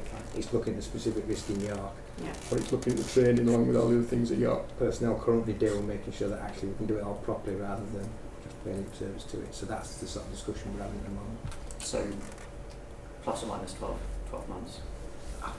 Realistically, I think it would be plus 12. You've got to build staff up to get up to qualified status, and that takes time. It's not something that happens overnight. It's courses and bookings and all costs. And I think it's something which we need to look at with the RMP process as well, because we've also got Mod 3 teams at Malton and at Ripon, so we need to look at the overall risk and see where the need is, as well as just looking purely at York. yeah, so widen the neurodiversity network within North Yorkshire Police to support crews in the community. So we're currently working with the police on building the neurodiversity network to support our crews, support our managers, and also to identify people that when we go to meet them in the public, whether it's an operational incident or in a prevention role, if somebody isn't acting as we think you would think they would act, then we have some better awareness of understanding the diverse needs of our communities. So that's where that fits in. And we've spoken about to continue the collaboration on our procurement. And that is it. Hang on, I don't think that's right. It is. You're all right. You're all right. We've done well. Fantastic. Thank you. Anybody else got any other questions? Great. Brilliant. Because we do get to the point sometimes where we run out of time for the performance packs, and I want to do that. Okay. So, Annette, are you going to? Just have the clicker.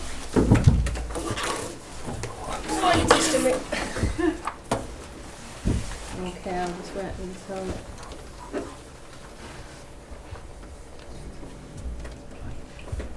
Do I need to do something to bring the just actual? click it on the right hand side of the circle. Okay. Yep. So I'm going to take you through the police performance slides. Firstly, with mental health. As you can see, from May to July this quarter, there has been an increase in mental health. That is because we have now adopted the National Police Chief Council's mental health definition, which has given a clearer definition of incidents. And also there's a better use of mental health tagging within the force control room. So it gives us a, I think, more accurate picture around mental health, which accounts, as you can see, for nearly 10% of all incidents at the moment. So there has been an increase, which I think we can all relate to in terms of the volume from mental health there. When did that definition get adopted by the NPCC? Oh. And when, if there was, why was there a gap between their definition and NYP's adoption of said definition? I would have to look into when the definition. I'm assuming from that the definition has changed fairly recently, around May time, and I would again, but I can look into that. But that's the reason why, since it's been adopted here, an increase. But if you want more details on that. I only ask because we most months say, it seems low, and I wonder if that's just because we weren't defining it the same way. And I think there's been some clarity adopted around, so somebody's already presented with a mental health issue when we've dealt with a previous incident, and if they ring again and it flags up that this person's had a previous incident, but this particular incident has nothing to do with, because it's a cyclical condition for some people, that you wouldn't record that incident as a mental health incident because it's not, there's no relation to that incident just because there's a flag from a previous incident. And likewise, if it is an incident that wouldn't normally be a flag for mental health, but mental health is a factor, that it gets flagged as that even though previously it might not have been. So I think there's more clarity around specifically when you would put a flag on for mental health, when it used to be, I think, not as clearly defined as that. Can I just, the other thing also is that obviously if there's been an adoption of a new definition and therefore we've got improved tagging, it would be really interesting to see the stats from the point of time that came in. So what you've got is 9.7% in the last 22 months, but actually it looks to be much more significant in the last 3 months as to when you've done that. So that to isolate that figure would be double-ish, doesn't it? Yeah. And some of that will be down to training and people then using the definition, whereas before it's been a long time coming in terms of slow to get people to use the flags. You're right, and I am told now there's also an automated word search with in our systems that's able to recognise mental health incidents rather than just relying solely on humans ticking a box. So I think there's a combination of that, but I can get you more details in relation to that'd be really helpful, because that is a bit of a breakthrough if that's the case, because we've really struggled. So that's really interesting. Interesting. It's not the automated bit. It says January when they started to talk, so it's only this year. It is fairly recent in that. But what I can do is bring further information at the next meeting just to give some clarity around that. Okay. So looking at the bottom. Can you just provide that when you get it rather than for the next meeting? It's just really helpful with the Crisis Care Concord app work as well. I'll bring that through. Okay. Okie doke. So just now at the bottom table, there was one use of police custody as a place of safety last month. That was due to an individual that was already arrested for another offence, and it was identified within the custody suite that we should be instigating the 136 procedure, and it was taken from that. So that was the reason for that one incident. Can I just on that, I mean that's happened a few times obviously, and I know you review each of these incidents individually, but whether or not there is whether or not there would have been opportunities for that to have been identified before that person came into custody, if you see what I mean. So and obviously I don't. You see what I mean? And I think this this might be part of your answer to the definition of mental health, because there's also a presumption if somebody has committed a substantive offence, you should arrest them for the substantive offence. Does that count as going to custody? Could you take them in, arrest them, and then take them before you put them in a cell? Yes, you could take them to the 136 suite, even whilst they're under arrest. Yeah, you've got to do the substantive offence first, haven't you? You don't have to take them to custody, do you? And if you arrest somebody for a substantive offence, you take them to custody, present them to the custody sergeant, and the custody sergeant can then say, actually... Would that count as custody? Yes. Yeah. Well, so I'll pick up with Rich Ogden again. I still haven't had my meeting about how these are reviewed and learning and all the rest of it, so Rich and I have tried to get together. So it'd be interesting the difference between, wouldn't it? So you arrest somebody for a substantive offence, you take them to the custody sergeant to clarify their detention, if you like, the removal of their liberty, which is the job of the custody sergeant. I would argue that's not using police custody as a place of safety, because if the custody sergeant then says this person needs to now go, that's just presenting them in law, isn't it?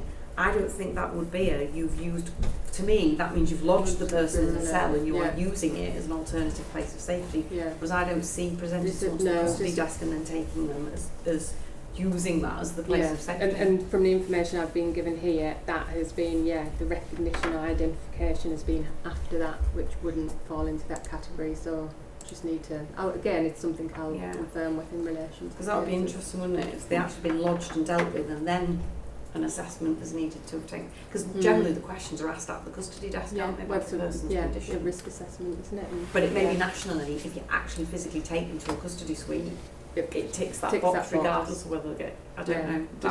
It just needs that clarity, doesn't it? Following that through, it's on the next slide, but if you arrest someone, because you've got no choice, do they have to be transported in a police vehicle post-arrest? Depends if I think this links to the red flag, doesn't it? So if they're showing signs for the red flag, which link to ambulance service, that they're showing certain signs, then the ambulance would pick that person up. But has that got anything to do with the arrest? No, you'd have to deal with that independently. You would still be under arrest, but if they're showing signs of red flag, it goes to investigation. Unless it's a substantive offence, they've got to go to custody first. Not if there's so if the health risk is greater. Right. So if you arrest somebody and they're having a medical episode and you call an ambulance, you might still go with them to the hospital under arrest. So imagine if they murdered someone, you wouldn't say, well, actually, we go in the ambulance and we leave them. They'd be under arrest for murder, and you'd go to the hospital with them. But the greater need is their welfare and physical health and well-being over and above taking somebody to a custody suite. But they'd still be under arrest. Okay, understood. I was trying to understand what impact that has on transportation. But that's all based on their presentation, theoretically. But you're right, you could arrest somebody, and actually if their well-being is such that you want to take them straight to hospital in custody, that would be fine. But if they are presenting as they've committed an offence and everything's okay, you would take them to the custody sergeant, and it might not be established until you get into the custody sergeant that they've then got. And that's what I understand in this case, Okay, so moving on to the information about, we know that still in terms of the average officer's time, it's quite high at 4.93. If we look at transportation, there was 16 incidents which required police transportation. 6 was following the risk assessment. We know that 2 no ambulance available within the 30 minutes and 1 was at risk of absconding. What we do have there though is 7 not recorded. So we just need to understand why if we have a gap within that data around some that hasn't been recorded, because obviously, be better informed with that information. That's quite important. That's the second month. We had got to quite a good position with that, where the ambulance was transporting more people, and that's the second month where it's been back in the other direction. So, any knowledge if they get reviewed as per detentions?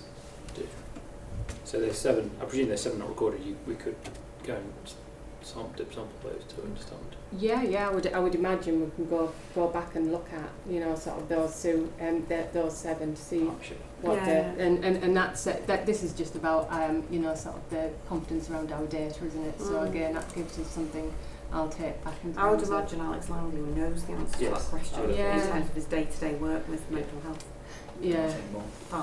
Or not anymore. If he's not doing it now, whoever's doing it now. So the other interesting thing there is this gender split, isn't it?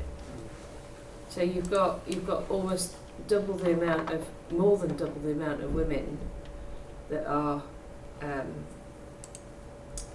than men.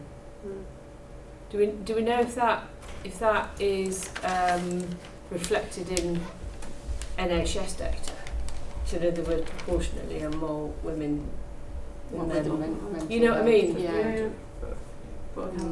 Because we are in the process of getting hold of the data which would allow us to assess that. So. That'd be really interesting, wouldn't it? Because it might suggest that women are being treated differently to men otherwise. That does say repeat though, so is that 19, 4 people, but over 19 times? I don't know. I mean, it's interesting. Not one person, right? Sorry, it's 19 individuals or 20. Oh, is it? Sorry. Yeah. Sorry, I was reading the repeat number. Okay. Okay, any questions? I think we've seen that before. We've seen it before, I know we Yeah, have, and but it's trying to just understand trying to understand it. Mm. Maybe further crisis curve. Yeah, we can Yeah. do further work on that. Yeah. Okay, so in terms of incidents, there were 8,296 in July. That was very similar to last July, so we've had a total, I think, about 1.2 increase, which will come on that in a later slide. I'll just go through the command areas. So we've got city, the coastal and county areas. Let's move on to slide. So as we see collectively, there's been a 1.3% increase from this time from the last quarter of April, June last year. What we have seen is a difference in terms of the breakdown of some of those crimes. So we've seen significant decreases in crimes such as drug offences, robbery and vehicle offences. However, there have been some significant crimes in some of the other areas, such as miscellaneous crimes, which are your forgery types offences, which again isn't surprising, I think, in terms of that in the national picture. And threat or possession with intent to commit criminal damage. Some increases in public order offences around public fear, alarm or distress, and violence, again, in terms of our sort of previous conversations earlier. That machine, the biggest increases are shown are assault without injury and malicious communications, which also falls into that category as well. Can I ask a question here? So we've seen some really good decreases in ASB. Yeah. And as we've discussed previously, I've been wondering where they've been going or why. Yeah. And so there's been a big increase in public order offences and in violence as well. Because I know ASB isn't a crime, and therefore it's just a marker that's attached to it. Could a public order offence be marked as ASB, or is that a different classification? Is it the crime? Is it an impact of crime recording? Yeah. It is. It is. Yeah. Yeah, very much so. Yeah. So are we just saying public order offences not also being marked as ASB, or is it that they are being treated as public order offences rather than as ASB? So we're being more stringent about recording a crime. ASB. And that was a big gap, I think, again, nationally in terms of crime data integrity and crime recording around that ASB. You'll see very similar, I think, nationally. So violence like injuries gone up massively. Yeah, and also things like malicious communications, stalking and harassment, all of these. So you could say that that's, sort of better awareness in terms of what constitutes now a crime. But you would hopefully start to see now, next year, that kind of levelling out in terms of actually what it's being recorded at. And can you give some examples of public order offences, what the public might understand as a public order offence? Yeah, so there's they are from different degrees. So normally we would say sort of, and I'm sure Phil help me out with this, from the Public Order Act. So from what you would say, again, I don't want to quote sort of section 4, but it's like harassment, alarm and distress, onto more, which also includes other areas such as racial aggregation. So people in York, so if there are, for example, I don't know if it is, but a feeling that the nighttime crime in York is sort of getting more abrasive for whatever reason, or things being carried, or we saw the notes on T-shirts, I think was in York. Does that is that a public order? Can do if it can cause offence. It can do, yeah. So you shouting abuse at your neighbour in the street as a result of something you're not happy about could be a sexual public order offence. To people, to there being a mass brawl outside a nightclub, which might actually be a Section 3 offence, I'm afraid. And the former one, in your experience, might that have been classed as an ASB type? Is that where the sort of... Yeah, if you've got a group of kids outside a shop and somebody feels intimidated to actually go into that shop, we would have put it down as ASB. It can go down as ASB personal now, or it can go down now as a Section 5 where they felt alarmed and distressed. But there is a risk with and this has come with Crime Data Integrity previously, of then criminalising children. Yeah. So Around there's the the fine balance of malicious the recording of the crime Yeah. versus what you actually then do. I was going to have a follow-up question there. Do we know whether the Youth Outcomes Panel is seeing any greater amount of work around any potential change there? Because I think we might be able to assess whether there was a transfer of ASB into public order offences, because a lot of ASB is young people, because it's that level. So if we can have a look at the Youth Outcomes Panel and see if they are dealing with more offences and people going through So cautions for public order instead of exactly. CIDs, things like that. Then, so potentially if we could do that, then we might be able to assess whether there is that just change in.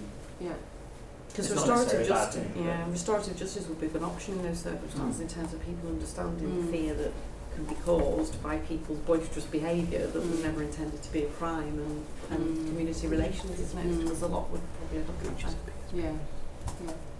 I mean, certainly in the early days, we saw quite a lot of things like sort of neighbourhood disputes and things like that being sort of not taken that seriously and being seen as sort of, you know, and I do think they are dealt with better now. I do think, particularly with this sort of harassment stuff and all of the rest of it, I do think that has improved quite significantly actually from when 5-6 years ago. And there's more multi-agency involvement and more mediation options as opposed to it being punitive, so to speak, on both parties.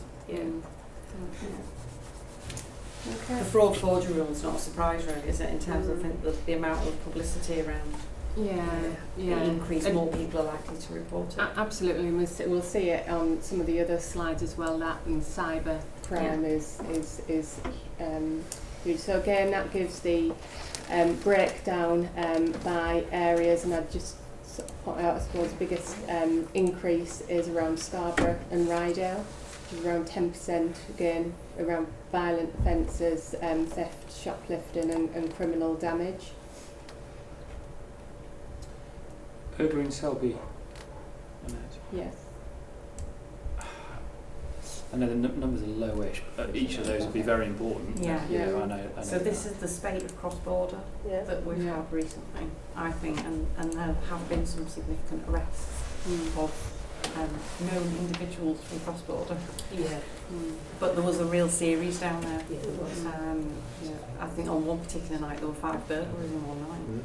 And somebody got arrested, but that had been a spate of. And to that end, we hope to see that. You would hope to see that come down as a result of some of the work that's. Because the rest of the figures are much better. They have been pretty concerning today, and I know there's been lots of work around that. It might be a large part of what is coming down and arrest rate under the auspices of that work, etc.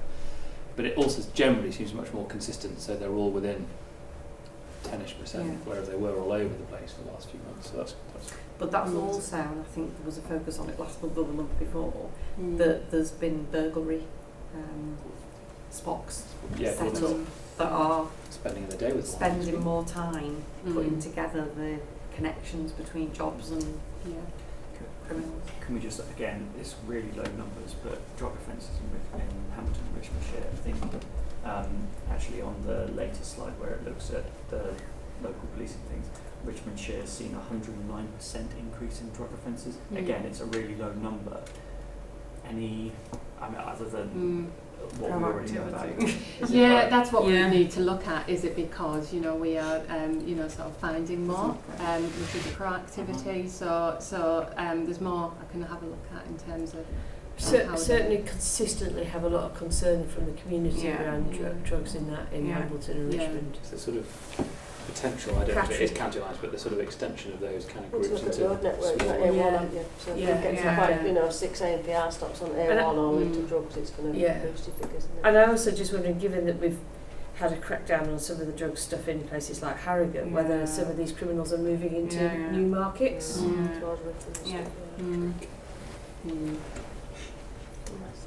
Okay. Any questions on that? We've mentioned clearly the drop in ASB and also Cope serious injury and road traffic accidents there. Okay. It's good to see the missing person numbers come down quite significantly like that though, apart from in Scarborough and Rydale.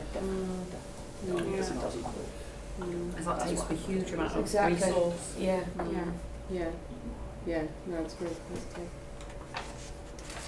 So proactivity, seen sort of particularly an increase in the FSU, RPG, and obviously OSU is sort of constant. Any questions in relation to that? We did have a rural task force. I'll dig it out rather than talk about it now. There's a slide we used to have that was really helpful. Of the work the Royal Task knew Force that we do. weren't getting it this month Yeah. because Inspector Granger. Yes, Yeah, Inspector John Granger. He's Turner, off, yeah. so he wasn't able to complete it for. Okay. So we knew that. But you would normally get it. Yeah, we do normally get it. Okay. Organised acquisitive crime was interesting on the OSU. Mm. Do you know? Do we have we got that broken down by postcode? It will be. It'll be available. That'd be interesting to look at. I'm just thinking about How do you? What effort do you go to understand what counts as organised? That's not an OCG, I assume. Yeah, well, it could be an OCG, it could be a warrant, it could be a tasking, it could be a number of whatever they've been given. So We can break it down. Yeah, and you've got it's high on the RPG as well, which is what you would expect. But it may well be linked to road network as well. So if Yeah, it comes exactly. up as an OCG Yeah. or organised crime, depending on what it is. I'm just thinking about our Yeah, I know. So like, yeah. which is why I asked about organised crime groups, because Julian and I's view is there are organised groups committing acquisitive crime that aren't mapped and scored OCGs. Yeah. And Yeah. it's whether they fit into Yeah. this group or this is just OCGs. Yeah, Both, I would say. yeah. I'll see how we define that. Mark Bates will be able to Yeah, break I'll it catch down. up with you about that separately next. There's a wider piece of work. but Yeah, we'll there is take a it wider, the somewhere. national, we're doing something Yeah. by the NRCN looking at this. But yeah, You'll also know what definition's been used. Yeah, Yeah. around. yeah. Okay, so moving on to the force control room, and mentioned last time about particular pressures around the volume of calls within the FCR, and we were going through a recruitment process to fill some vacancies as well, which caused some issues in terms of our performance at the time. So what we have seen in particular from June is 19% increase in 999 calls, and that's the highest volume of 999 calls since August 2009. That's compared to a 6% increase nationally, so we are significantly higher in our 999 calls. So I've asked for more work to be done to understand that. When we say about the 6% national, there are other forces with similar 19%, I would say. Manchester, where I was working with, is similar. 19% Yeah. increase in 999s. It's enormous, isn't it? We're So. reducing 101. No, there's not. So there's no reduction Well, in yes, 101. exactly. Yeah, so it is a sort of a true increase, and we Do know we know, sorry Annette, Go on. how many of those are calling both? So you call 101, you wait for 4 minutes, you Yeah, get fed up and you yeah. call 999. So I've done a fair bit of work around this, around sort of understanding, nationally there's other forces such as South Wales and Met that have done that, and it's really hard to say have someone put it down. It's a little bit anecdotal. What we do know, the increase in 999s, there's lots of different reasons, such as people calling it from the pocket mobile, all Try there's and many capture it, don't we, different and it's- ones. Yeah. But saying that, I have asked, because it's so significant, about the 19%, for some further deeper analysis in relation to that. Hopefully I'll be bringing that, and you'll come to the next meeting, I think, aren't you, I am. Will? So we can really understand that, but it has caused, sort of that pressure within the control rooms and impact. It's compounded the 101 response because we prioritise the 9s. Sticking on the 9th, then are we back on the Home Office notice though? Yeah. 2 months. We've gone out, So is it 10 the SLA for You've that. got to. It's got to be 50 or more calls Yeah, that have been yeah, routed through a second line. yeah, And yeah. they get answered, Yeah, I know. but Yeah. they haven't Yeah. been answered immediately on the Yeah. first And I think there's, again, that sort of that recognition though, when you have such a significant unpredicted increase. So if we knew it was seasonal and we could have anticipated it and put, you know, sort of more staff, but that hasn't been the case. It has been much higher than the last 10 years. Why, hasn't it? And does it coincide with changes to staffing in the control room? So that you know, was one of my questions that we need to look at, but that goes back to your abandoned calls, your 101s, and then if that then is putting it down, so because they're getting a slow service. So I think some of it may contribute to that, the actual scale or the numbers involved. We don't know until we've done the breakdown of the 999s. So one of my theories would be, so we did really well improving the performance, Yeah. but people have long memories of this, Yeah. we know, and whether the tolerance of waiting Yeah. for 101 Yeah. is low Yeah. because of that long memories, and that's Yeah. having a knock-on effect on triple Yeah. nines. I don't know. Yeah, and it could Yeah. be a factor. Yeah.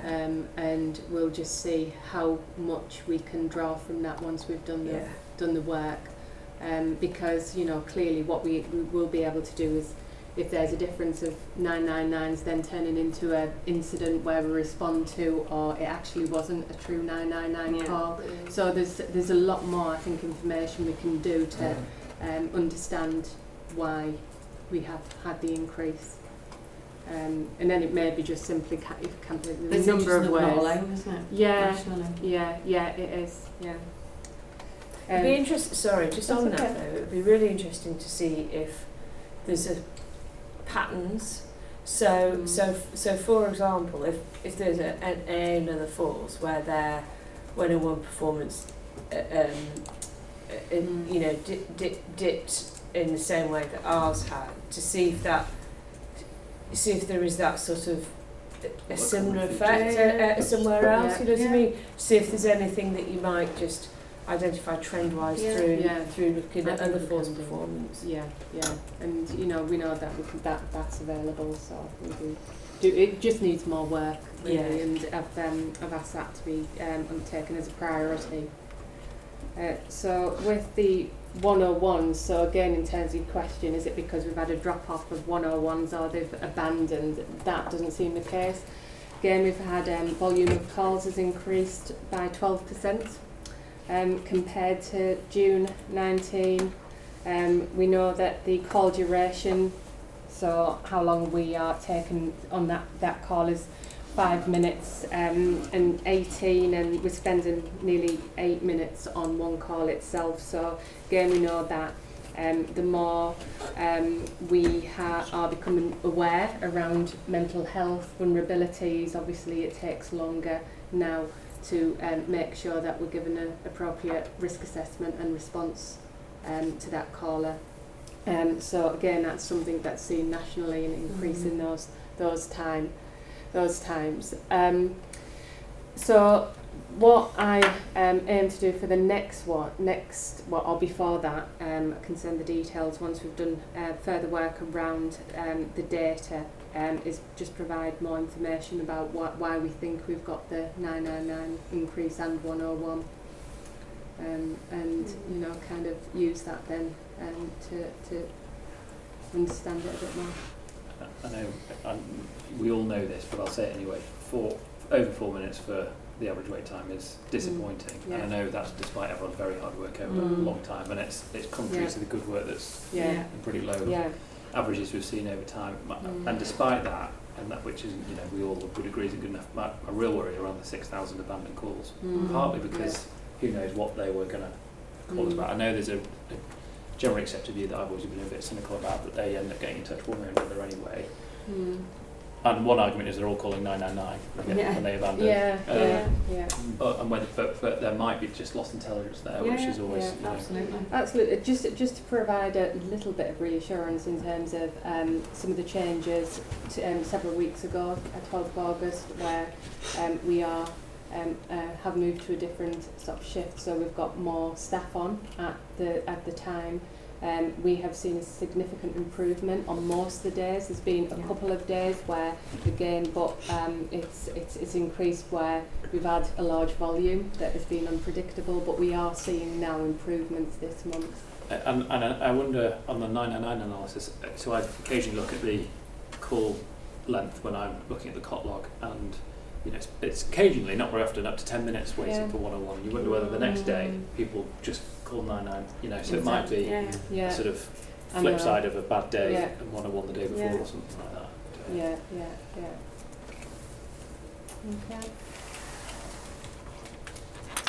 Okay.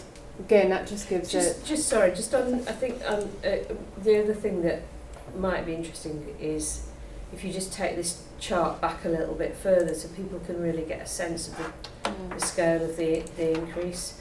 It helpfully goes back a year, but actually if you went back, say, 3 years, it would be quite interesting to really sort of set it in context. Because it has hugely increased over 3 years, I think. Okay. Any more questions on that? No, we got And then just moving on, again, this is a final one. It gives us snapshot of the priorities within the police and crime plan. And again, one of the things I think that we recognise there, particularly around Harrogate and York, for example, is the increase in cyber-related offences, which we alluded to before. Okay. The burglaries and selfie, which we've already discussed.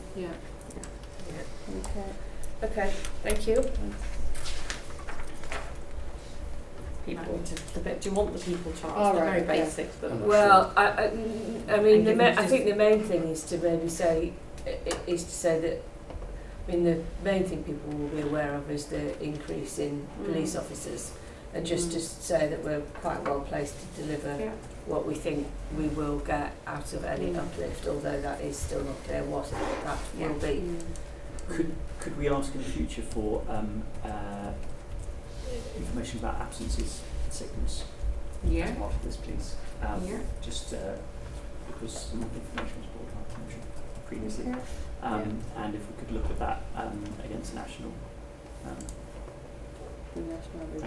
across the board, Across for the board. staff, officers, PCSOs, etc. Yes, Yeah. and Yeah. broken down by good as well.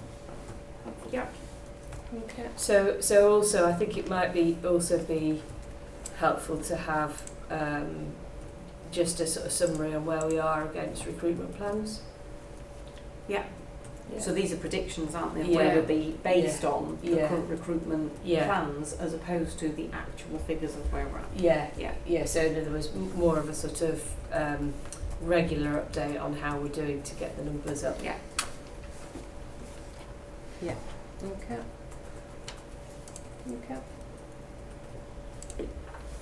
You gonna?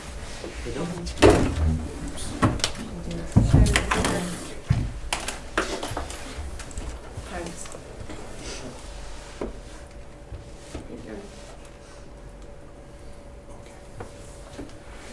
So this is the quarterly performance summary for North Yorkshire Fire and Rescue Service for July.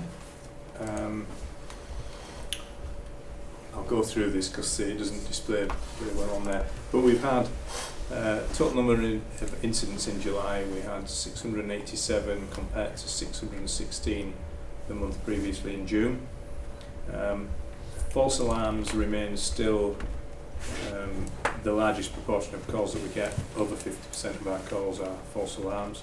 And I've got a slide later on in this presentation which shows a little bit more of a breakdown on the false alarms. Proportion of calls remains with the larger proportion of calls is between 8 o'clock in the morning and 8 p.m. in the evenings. And the bottom chart there shows the sort of fluctuations within the month of where the calls were. And interestingly, on this one at the bottom left-hand corner, the blip towards the end there is when we had all the flooding within the Labour and Reef area, 165 calls within 12 hours there. It's helpful in showing the sort of the risk you've got to manage. That often it's like this, and then you'll get a day where it's just Yeah. I just think at this point it's probably worthwhile thanking the response, the people who responded to that incident, because we went up there the next day and was really devastating. So and I know some firefighters were personally affected by it, and had had their houses completely wrecked. So huge thanks to the teams and to the police as well, because the response that you provided was really was all over the place actually. Yeah, So no, Mark G and his team turned out, and a lot of the specialist operations people went up there, didn't they? Yeah, and I did hear some really good stories about what individual people had done and all the rest of it. So it's really impressive. So thank you. Yeah, thank you. It's worth noting that, Spike, and what you said, Will, that it's difficult to cater for that kind of thing. That's somewhat predictable when it's severe weather, so we can crew up the control room, but we've also, of course, got our fallback arrangement with Cornwall, which is deliberately geographically very distant, because we're less likely to be suffering severe weather at the same time. So if we or Cornwall do experience particularly high call volumes, the calls can transfer across to the other service. We've got all of the same data that we have to be able to respond. Okay. The second slide there shows the overview of the types of incidents which received. Deliberate still remains the higher proportion of the cause, although we should say that isn't, it's 26. It's not a huge proportion, but nonetheless that forms the larger part of the incidence types. Especially for York. Particularly in York, different to the last 3 months as well. Yeah. That's considerably more than the has been in the last 3 months. Again, we are actively working with partners, but we're also looking towards drilling further into the data so that we can identify any trends particularly.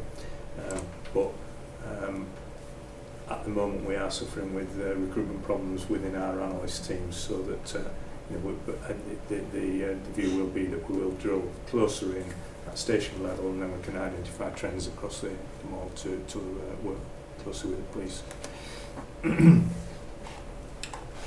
Overheating and cooking, still quite a large proportion of the causation as well.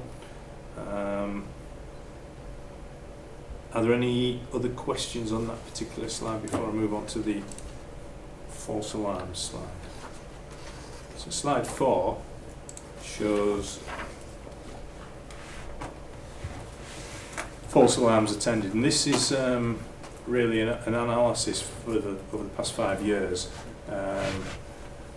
And the top right-hand chart there with the red line shows the national trend, and then the blue line below there shows where we are, North Yorkshire, in comparison with the national trend. The national trend, I should hasten to add, doesn't include London.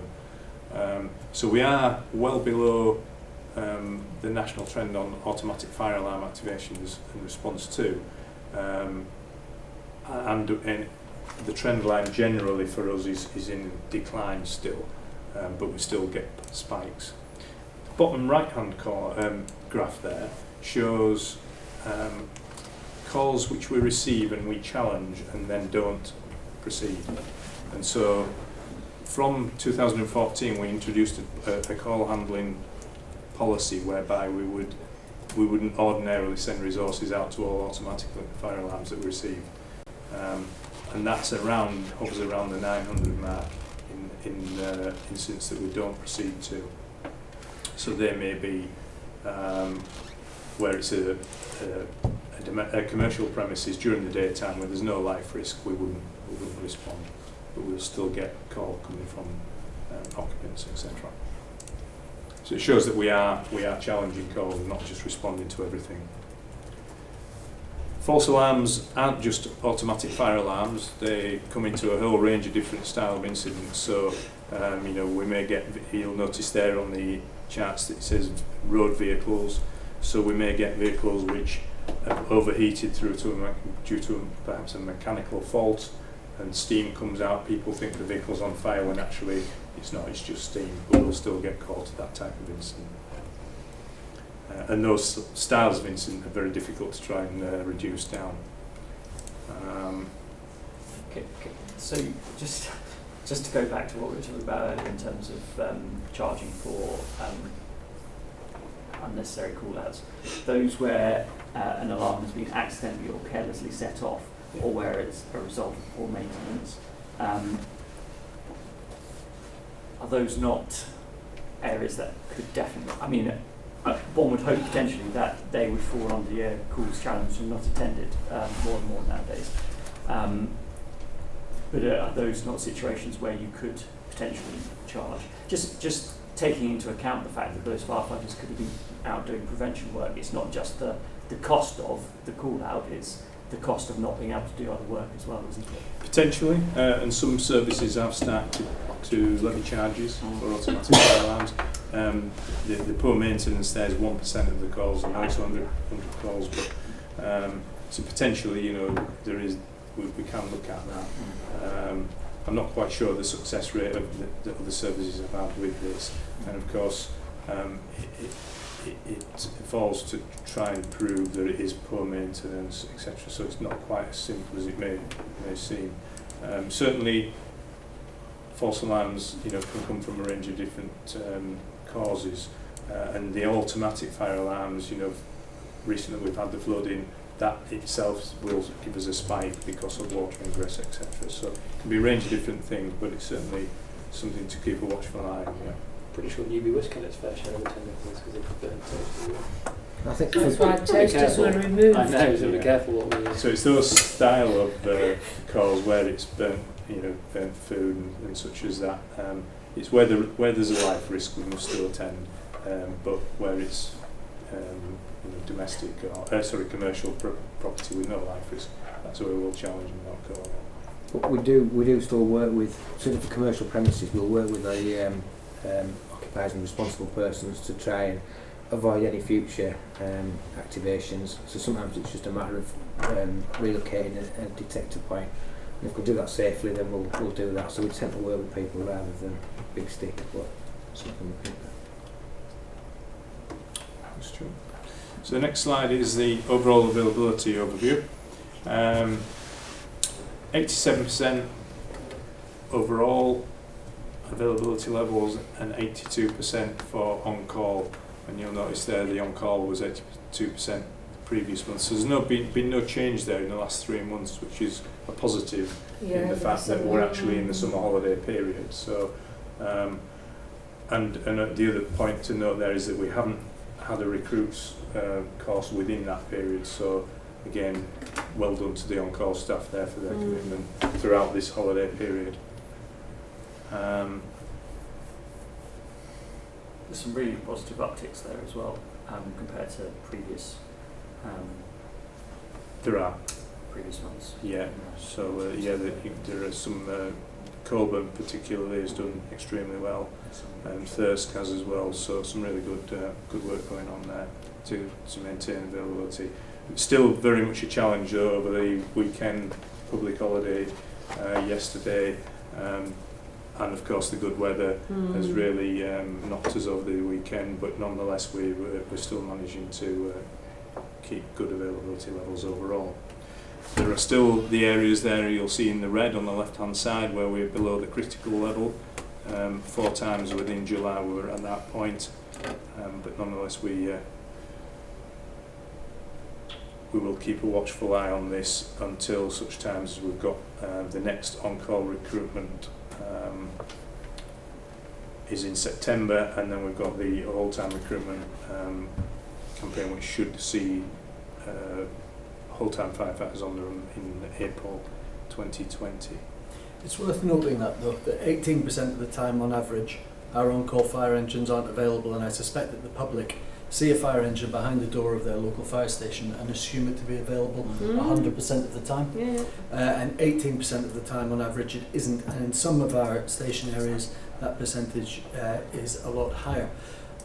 Now, there is work that we will be embarking on to improve the way that we employ and pay and contract our on-call firefighters, and hopefully that will attract more people. However, if members of the public are concerned that their local fire engine might not be available for an immediate response, then we are constantly attracting people into the on-call service, and we'll encourage people to put themselves forward to be on-call firefighters, because without them we simply can't keep those fire engines available 100% of the time as we'd like to.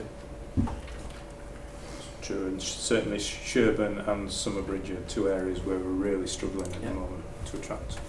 So if any members of the public are watching and know people in those areas who might be interested in being on-call firefighters, we would very much welcome their interest, especially if they've never thought about it in the past and just think that they could do something for their community and make sure that the availability was high. The next slide is Home Fire Safety Overview and Business Safety Overview.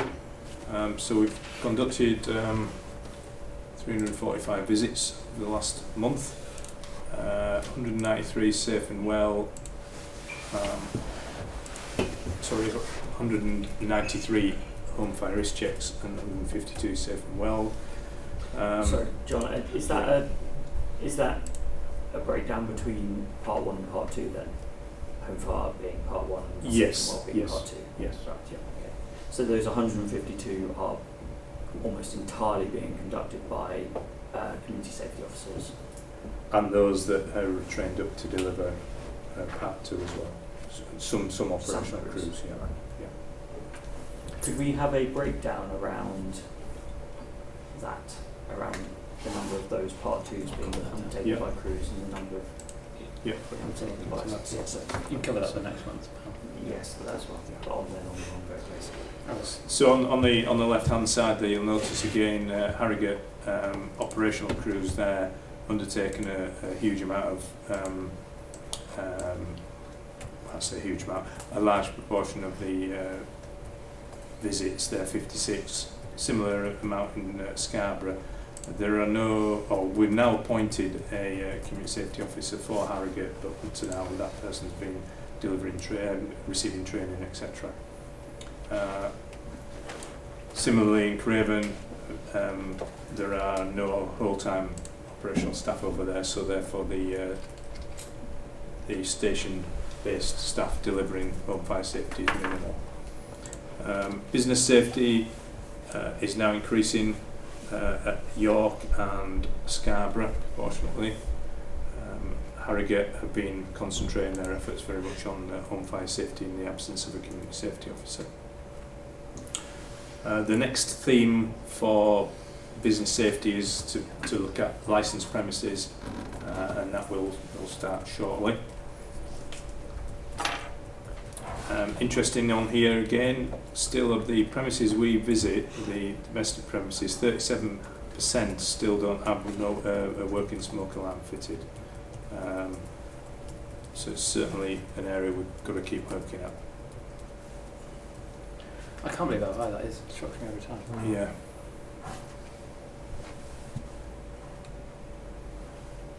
And then moving on to the health and safety overview. No real areas for concern on there other than causes for concern, and this is where we get staff report causes for concern to us. In July we've had a spike there of 14. That's largely to do with the mobile data terminals. So we've got mobile data terminals on all appliances. We have a fit out programme to replace them, and that hasn't gone as well as we had hoped, and so therefore there's been software problems. Should that be IT issues then? It's IT, it's generally software, and we're working with the supplier of that software to try and get suitable remedies. It is very much a priority area of work for us to get that right. There was one violence to staff in July, and again that was another one at Ripon Fire Station, associated with a member of the public, directed towards anger that there was no police on site when they were trying to get in. And then finally, staff sickness and absence levels. No real trends there to report other than that compared to last year, day crewed and on-call stations is lower. Shift stations is higher, but that's generally due to one or two isolated long-term problems. Lisa, how often do staff in police stations come across violent members of the public?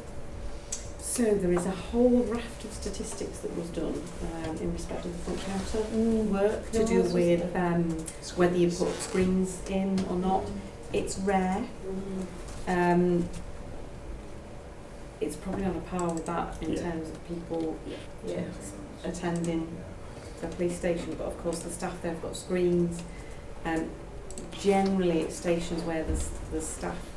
So York, for example, where there's bound to be people in the building and they've got a police radio with them. Yeah. So they shout up and someone immediately comes out to deal with the issue, generally. Yeah. We can get the figures for you from each. And I was just wondering if it was rare. I mean, it's whether it was related. So if there aren't any police on premises, whether that person is frustrated and angry that there's no police there, you know what I mean, and take it out on. And that's exactly the case. So Yeah. it's where they go along expecting to speak to a police officer, And then they get angry. and then they get Yeah. angry because it's a firefighter that's answered the door and they can't help her with their inquiry. It's that type of. As opposed to they've turned up angry Yeah. in the first place. So we've got procedures in place Do you locally. have at Ripon. CCTV on the doors? We don't at Ripon, no. Just a big camera. Mm. Someone might Change just people's put them off. behaviour. Yeah. It's a while since I've been to Ripon, I have to say. I know that in Harrogate there's a vestibule area with, you know, a second door, and there's a part of the office where you can talk to the person in the vestibule still behind the window in Harrogate. Is there a similar kind of setup in Ripon? No. It's Just some fire stations do have that kind of area which would kind of contain that kind of member of the public without there being that risk of violence. I think it's certainly something we can look towards, you know, in the future with estates and such. Yeah. As we're moving more into this area, then certainly that's the type of thing we should. I think the difficulty is that you answer the door to somebody who's perfectly reasonable and calm, and they become angry because they can't get the response, and you're already in physical proximity with that person, as opposed to you go to the door and you can see that there's an angry person, you think, actually, we're just going to call. Yeah. It's trying to balance That's the that, benefit isn't of it? having that safe space, isn't it? I'm just thinking if there was signage and cameras, it might just make, you know, like you know, you see it on buses, don't you? About people We won't being, tolerate violence and in hospitals I just might help. Absolutely, in the short term and in the longer Yeah. term, having some funding flexibility to be able to invest in fit for Yeah. A purpose, suitable properly area. designed Yeah. facilities would be really helpful. Yeah. That would help overcome the problems properly. Certainly that's worth taking into account with the labour Arrangements, yeah. Of course, at Ripon it's exacerbated because during the day there's a whole-time crew, so there's more likelihood that there'll actually be somebody on the fire station. Yeah, because of course if they turn up on On an on-call station, chances are they won't find anyone at all. Yeah. Okay. Right. Okay. Thank you. Thank you, John. Thank you. Sorry, can I just ask, Yeah. on the absence levels again, could we have some sort of comparison to other services? Yeah. Right, yeah, yeah. Yeah. Yeah. Okay.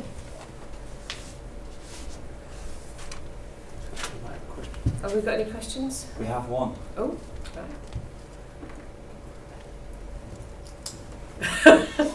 Waiting. Waiting.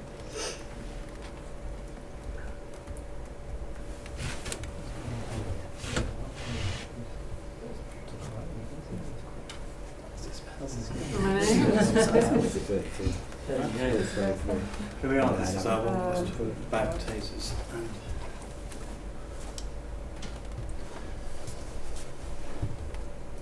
well, I think I would hope that we've answered those questions in today's discussions.